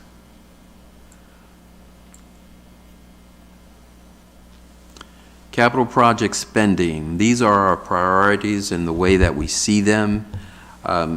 Listed here is EPA and Chesapeake Bay, and those are basically mandates from federal and state government. We have our special taxing districts that are in place that we must maintain and make sure that we're collecting enough reserve for the future dredging that we have for those ponds. Water pipe recapitalization program, which is totally underway right now. Facilities preventive maintenance, and that's where we set aside funds each year in our budget to handle future replacements of air conditioning units, roofs, mechanical systems, floors, and things of that nature. Next priority is the ice arena and the basketball courts and the golf courts. And we also may need to consider just setting a moratorium on new projects because of the current funding strategy. Again, I wanted to point out that dealing with our funding, our first source should be the PAYGO, general obligation bonds, federal and state grants, and transfers from the general fund being the last possible source of revenue. Based on our schedule in our FY23 budget, you can see the transfers that are expected from the general fund to the capital projects fund in order to fund ongoing and new projects. So in 24, we're expecting to use 7.2 million, 6.3 million, 4.4 million, and 1.8 million, 1.8 million throughout FY28. And this is my statement with that. The transfers from the general fund for capital project improvements are not sustainable.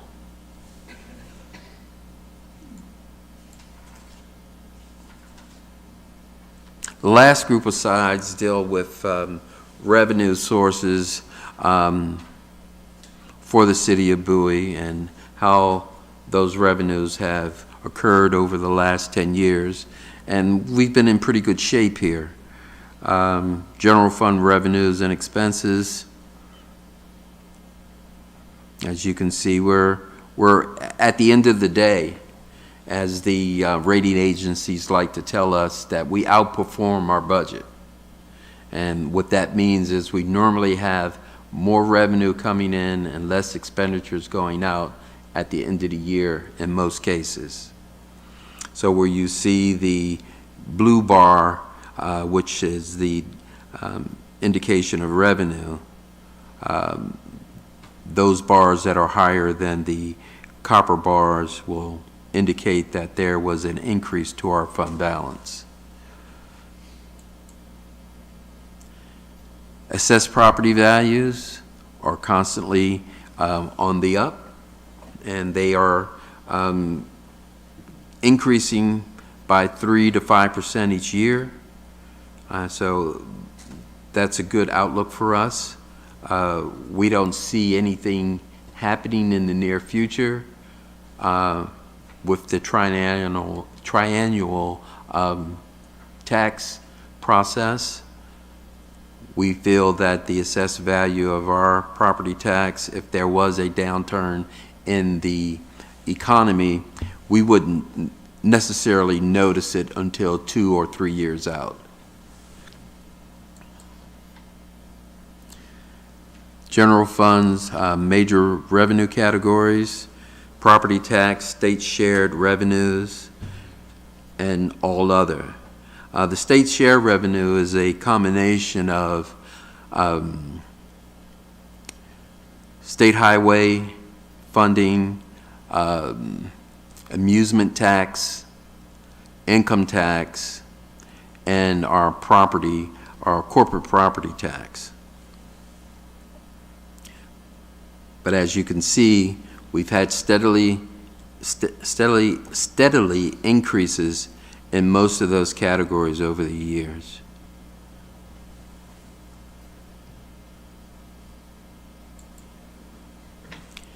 Income taxes, again, over the last 10 years, we're constantly moving upward. You saw a small downturn in 20, that was part of the pandemic, but we turned that around in 21 and 22. Highway user revenue over the last 10 years, we've been constantly rebuilding on that. We don't know necessarily what the state holds for the future of the highway user revenue, but for now, these monies have been made available, and we've been able to take care of our streets.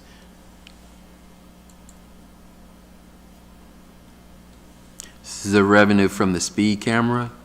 I always like to show this because this is kind of, you can actually see our citizens' behavior through this particular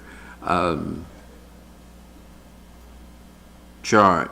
So as you can see, things were pretty low in 2020, but in 21 and 22, we began to increase that revenue.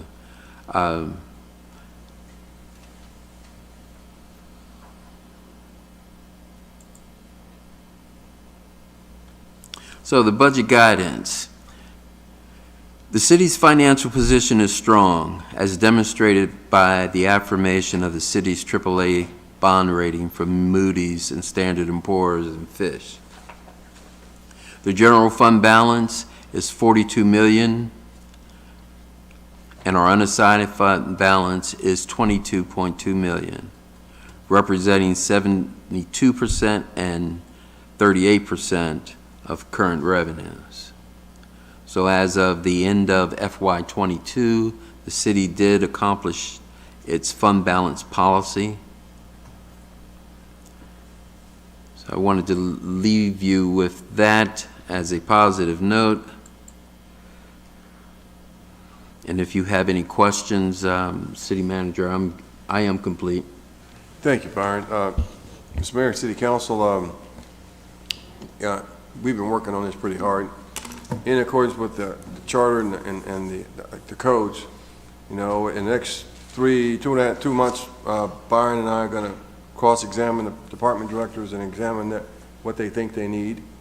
And then in April, I and the staff are going to present a budget to you all. It'll be a balanced budget for you all to consider and ultimately approve in one form or another.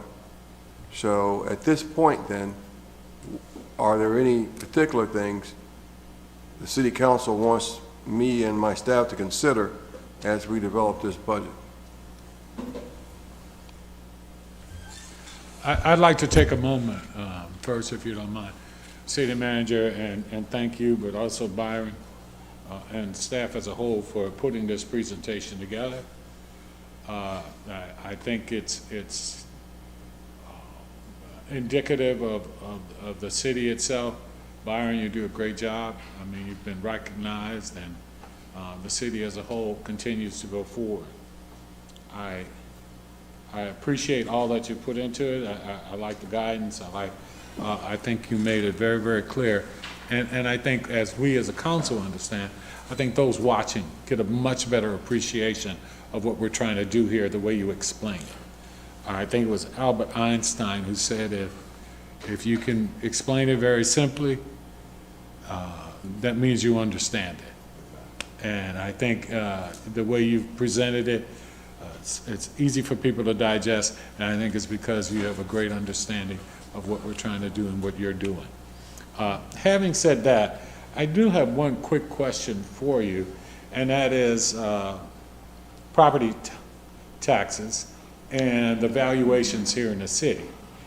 It looked as if, as many of you may have gotten your your assessment of the homes, it looked like it jumped this year a little more than the 3 to 5, and I may be off there in having glanced and looked at it. Is there anything that is indicative of a higher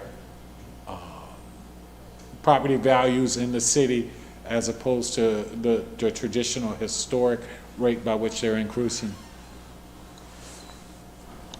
Well, Mayor, I think that story goes to say that the property values in the city of Bowie are very close to market. We have a limit on how much that increase can be per year, and it normally doesn't increase more than 5% a year. Okay. But with the property values in Bowie, it shows, from my perspective, the ability to have a stable community, a community that's well kept, a community that has a thriving infrastructure, and a community that finds itself in a position where people desire to be here. And I think those are elements that all turn that property value. And as far as an investment for the homeowner, everyone would like to see their property values increase. I understand. As opposed to paying the taxes, though. Well, Mr. Mayor, I just got a letter from the property assessment guys. That's what I'm saying. Yeah. And the value of my property in Northridge is going up. But I will say this, I mean, I lived in College Park before. This is the first one of those letters I've gotten in 6-7 years, so I'm feeling pretty good about that. I'm not sure what we can do about taxes and death, but one of the problems we have, if it's a problem, is that Bowie is the place. I met at least five young couples that lived elsewhere in Prince George's County, and when they got the job, and they got married, they moved to Bowie. Yeah. And so, as a result of that, homes in my neighborhood stay on the market 2 weeks max, and they're sold. And 6 months ago it was a competitive bidding. People were bidding them because this is such a good place to live. And you got police, you got codes, you got nice streets, and so. But I also, there's another thing that we do. that in my 16 years as a manager in one place or another, I always make sure that the managers and the department directors are always paying attention to how they spend this money. Because as you know from possible government experiences, sometimes in governments, like in the feds, every year, at the year end, they're always trying to spend money. Oh, gee, I won't get it again. Well, we don't allow that here. And as a matter of fact, I expect department directors to know, to be knowledgeable to down to a $100 limit on every dollar they're spending. You ought to know if they're not aware. And as a result of that, it trickles down to the rank and file folks. So instead of replacing something like they've always done, let's see if it still works and we can keep using it. Those sort of things, common sense things come in, and that causes us to, as Byron stated, to outperform our expenditures. And by that, we spend less. Now, we can't control this inflation, which is something, but we'll see how that works out. But so that's how we've been able to partially sustain our fund balance, plus the assessment increases over the last 6 years. And I want to say that management that we've been doing finance-wise, I think this indication of our AAA bond rating, all those things, speak volumes to the things you're talking about there, management. The one thing I would ask as we talk about, as we move forward, things for the budget and where we are, city managers, staff as a whole, I think we have to do something we all know we've talked about before, but we really have to make sure that we do what we can to look in the budget and how we work it, that we find those dollars for recruitment and retention. You know, that's so big for all of us right now. Well, it's a good thing Mr. Haley, Stephen Haley doesn't have any hair, because if he did, he would have lost it. Of all the people, department directors, who are under pressure for the city over the last 2 years with the shrinking unemployment rate and it being an employees market, nobody's under more pressure than Stephen Haley and the HR guys to do what we need to do to recruit people. And as a matter of fact, we're working on some other, we're going to intend to install some recruit line items to support not only the recruitment, but the retention of our good employees even more as we compete with Rockville, New Carrollton, and all those people who want to take our good guys and young ladies. So and we'll be putting that in the budget also. We're working on, how to keep the good guys and to get people. Like, it's almost impossible. It's really hard to hire somebody with CDL right now because everybody wants them, and police officers and other people like that. It's really tough, but we're going to do all that we can to go to the right places to get these people, and we're going to have a plan to do that in this next budget. Okay. I will now defer to council members if there are any comments at this point. Councilman Wolfie. Thank you, Mr. Mayor. You know me, I'm not going to give up an opportunity to chime in a little bit here on the finance stuff that I love so much. So thank you, Mr. Matthews, again for a good presentation. I have some ideas in terms of both guidance and priorities, and some questions as well. They are in no particular order, so please forgive me as I bounce around. One of the things we already touched base on a little bit, which is property values. I too got my assessment, and at first really excited about the increased value that I realized I have no intention of selling, so no intention of going anywhere, so that value to me is just a tax liability. Admittedly, it's one that will be applied over a 3-year period, but I did note that it seemed significantly higher than what we have seen in the past. And I would expect that we would see a commensurate increase in property tax revenue, notwithstanding any changes in rates and what have you. So I want to make sure, that, I bring that, and I don't know if you share that position, but it would seem to me that there should be an expectation for some significant growth there. Obviously not through the roof growth. We're not going to get it all at once, but I do think it's meaningfully more than what we've seen in the past. Mentioned that there's a limit to what we, Yep. the 5% limit. So let's keep that in mind. And if I could say one other thing, Councilman, we have gone many years with our policy of using our fund balance. And I just think we're at the point now where we really have to dig in and chart a course to right the ship a little bit. Yep. No, I hear that too, and I want to chat about that too as well. But I was just, frankly, right now, just kind of looking at the potential revenue stream there, which I think is optimistic for us. That having been said, I know we're going to get hammered by inflation, so easy come, easy go. But I do think that that's something we do need to take into consideration. Question for you on income tax. What is the allocation methodology for income tax revenue for us?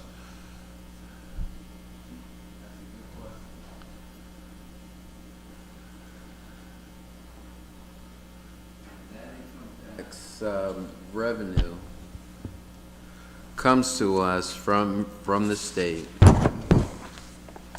and it is based on a calculation that deals with 8.5% of the state income tax liability for Bowie residents. 17% of that is the county's liability. Gotcha. And in the FY23 budget, we assumed a 2.5% increase from the previous year. Okay. Has the state provided any indication of what they're expecting in terms of growth in those revenue streams? I think the last time I looked, Councilman, I think it was 4% increase in income tax. Okay. All right. Well, that's good news there as well. It's not quite what inflation is again.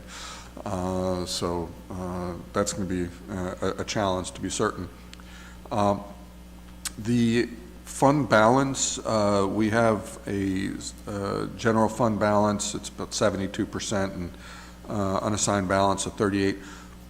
What are the key drivers, the key items in the assigned balance? Is that the equipment acquisition replacement fund, or are there any other key items in there that are big ticket items? The big ticket items in there are assigned and committed reserves. Those are for purchase orders and contracts that the city has already let. Part of that is the reserves for the special taxing districts, and part of that reserve is for the cable television revenue that we receive. Thank you.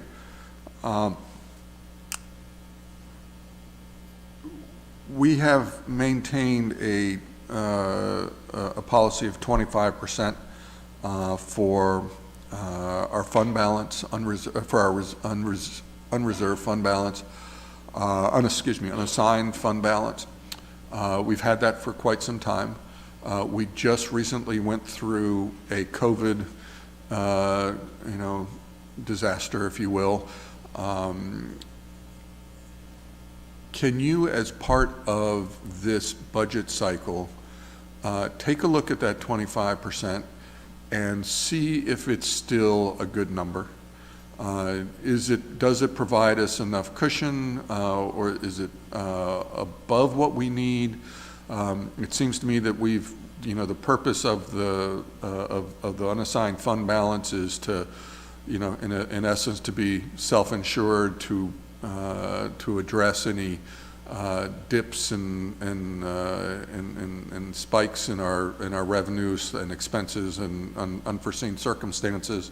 I think it would be a good idea to evaluate our past performance in the last several years here and determine what it is that number should be, if there should be any change at all. I know it's a policy decision that we have made here at the council level, and we would expect to do that if there were anything different. I'm not suggesting we go run around and changing things at this moment, but I would think it would be in order for us to evaluate and see to ensure that we've got adequate amount, or that we're not over, or if we're right on target. And I would think that that would include perhaps some, some best practices, checking with some other cities and/or jurisdictions, see what type of policies they may have, see if we're consistent or ahead. I don't know if I'd reach out to the rating agencies or not, but I would think that certainly it'd be good to hunt around and see what the neighbors are doing on the subject and see where we ought to be. And it may be something that would be worth getting the Financial Advisory Committee engaged in as well, to get their insights on this. And yeah, any thoughts on your side on that? Does that sound doable? Yes, Councilman, that's doable. I guess my only caveat is that 25%, I guess, is the envious amount of all the municipalities around. Not too many municipalities are able to maintain that type of fund balance, and it is one of the major drivers in the city receiving its AAA bond rating. Agreed, and I just want to make sure we're still on the right path. We'll take a look at it, and we'll be able to talk about it during the budget process, so you all can make a decision whether you want to retain that or not. Excellent, thank you. And I just want to make it clear, I go into this with no preconditions as to I'm looking to drive it up or drive it down. It's a genuine, search for the correct or best answer on that. South Lake revenue, any insight on when we might see something of consequence?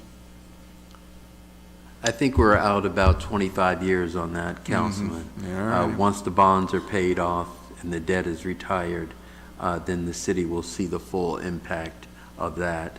The properties that were originally, the two main properties that were part of the annexation, we are receiving a small bit of revenue on that, but until those buildings are totally developed and occupied, we won't see too much revenue from that development. Thank you. Operational items, a couple of things, just general guidance. I noted, you've made mention in your presentation about the staffing level. I know we're going to have to attend to the employees we have, which is going to be, I expect there's going to be some inflation-based adjustments that are going to have to come into play there. And with that in mind, I think we ought to look to the extent that we can of holding the line on staff levels as we're going in for the year. That having been said, I think that there are probably areas where we probably don't want to be cutting back or holding line. Police is a big area. That having been said, I know it's been difficult to fill the police vacancies that we have. But nonetheless, I am a little concerned about that. Look forward to see how you can figure out how to untie that Gordian knot there. Well, it's a Nesky and Chief Nesky and Stephen working on a plan. It's going to cost us some money. I mean, to get out and recruit. Well, we're working on that. We don't plan to add many people. As you know, 6 years ago we had a one-person communications operation. Now we have 4. But considering the amount of information that our residents require, everybody's employed. All right, and but the biggest challenges I see is the recruitment and the retention of quality people across the board, including the cops, including everybody else. Because, you know, I had one of my city manager buddies a year or so ago, couldn't pick up the trash. He almost got run out of town on a rail. But, you know, but he had several employees, got COVID, the shop was shut down, a couple of routes were shut down. This was a very influent, reasonably influent neighborhood. So we want to avoid those things. And so we got to get, especially with the cops, we got to go where, I think, where people, and find the people who want to be the police. The offshoot of the George Floyd situation and the negativity focused toward police, it's made it difficult to recruit, combined with the fact that the unemployment rate's so low. If you want to, military and paramilitary always suffer when the unemployment rate drops below 6%, because people can do other things. So we're with you on that. We're synchronized in that one. Excellent, thank you. A couple other items. I know I've had some conversations on this before. Recycling and trash for holiday support for that. I don't think we need trash, but I think support for recycling on holiday items would be, on holidays, giving people who have a once-a-week recycle pickup. I think we need to do a little work, a little improvement there. Also, tax rates. I know we've held the line on tax rate. I'd be delighted if we could do so again. I'll need a consensus on that. Understood. And from my perspective, I know you got to pay for it somewhere, and I think it comes at the expense of delaying some of our new initiative CIP projects and things like that. I think that's essentially where we're going to have to do a little bit of work on CIP to stretch it out. We do have a number of projects going on as it is right now, but that's my 2 cents worth. And again, thank you for an excellent job as usual, Mr. Matthews, on presentation, and look forward to a exciting new budget cycle. Thank you, Councilman Wolfley. Appreciate it.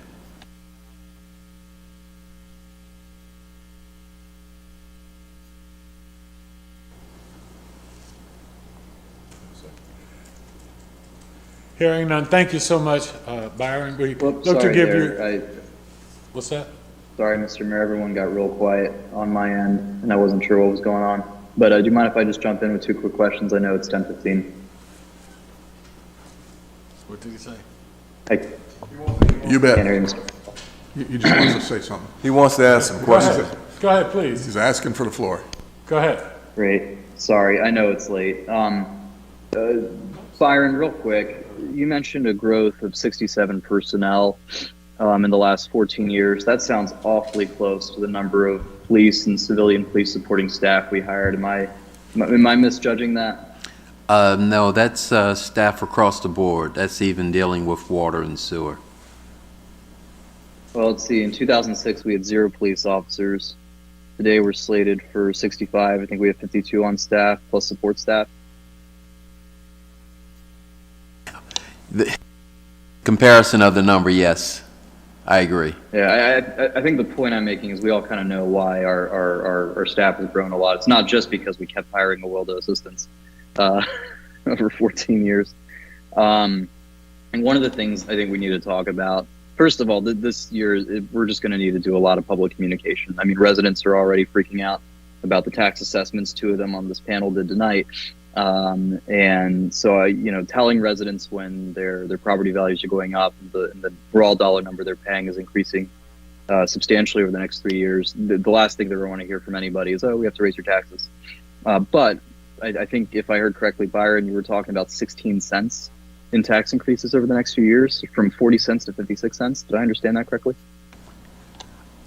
Yes, that was the proposal that we have in the current FY23 budget book. So if my math is right, that's a 40% increase in the city's property tax rate over the next few years. We see it necessary in order for us to gain ground on our dwindling revenue as it's compared to our expenditures. As you know, over those 14 solid years, we have been using our fund balance to offset that. And one of the biggest things, Councilman, is that the city of Bowie does not charge its residents an additional tax for stormwater management as the county does. So we absorb that in our current tax rate. No, I understand that. I just absolutely sure that my colleagues are hearing these numbers correctly. Because a 40% property tax increase in addition to having to delay capital improvements, that's not small stuff. Well, Right. just a moment. We haven't made a proposal to do anything yet. All we're doing is showing you how we planned in our budgets and we projected our revenues in the out years. Now, it's approved once every year, and, you know, and based on the guidance, we're gonna either continue to, well, put in a tax increase or not. But, you know, we're just trying to plan out here, not propose, just for the record. I totally understand. I just want to make sure we're all on the same page about the numbers, because I know a lot of folks are interminable optimists, and I love that about my friends who are optimists, but I just want to make sure that it's sinking in among all of us what these numbers are saying. That's all I'm trying to do, just make sure we're all on the same page about what these numbers are. Just want to be clear about that. The other thing that we didn't touch on tonight is the fact that after the city created its police department, we received, Byron, correct me if I'm wrong, 2 different tax differentials from the county at 2 cents each? Well, the most of the tax differential is about 15 cents, and a lot of that is mostly from the police department. So that does not come to the city directly, that goes to the residents. But that's actually bigger than I thought. So we've gotten 15 cents in tax differentials from the county over the years. Right. Am I correctly? Right, we're right about 15 cents now. Understood. So that's a big deal because that's actually very close to the amount we're proposing raising taxes over the next few years. And so just so the folks in TV land understand, when we created our police department, the county cut its rate for Bowie residents by 15 cents. We never raised our property tax rate to make up for that. So in other words, we created a whole police department from scratch, never once raised taxes to pay for it. So we effectively cut residents' tax rate while creating a police department. And now we're literally just proposing making up that ground over the course of the next several years. Growth in our tax base has obviously helped. It's a big reason why we haven't had to raise property taxes recently. But I just want to, I'm just trying to put these numbers in perspectives for folks who might just be hearing this for the first time, that, you know, we're talking about making up for lost ground, and it's principally driven by our prioritization of public safety in the last few years. And with that, I don't really have anything else. Great presentation, Byron. I really appreciate your time tonight. Thank you, Councilman.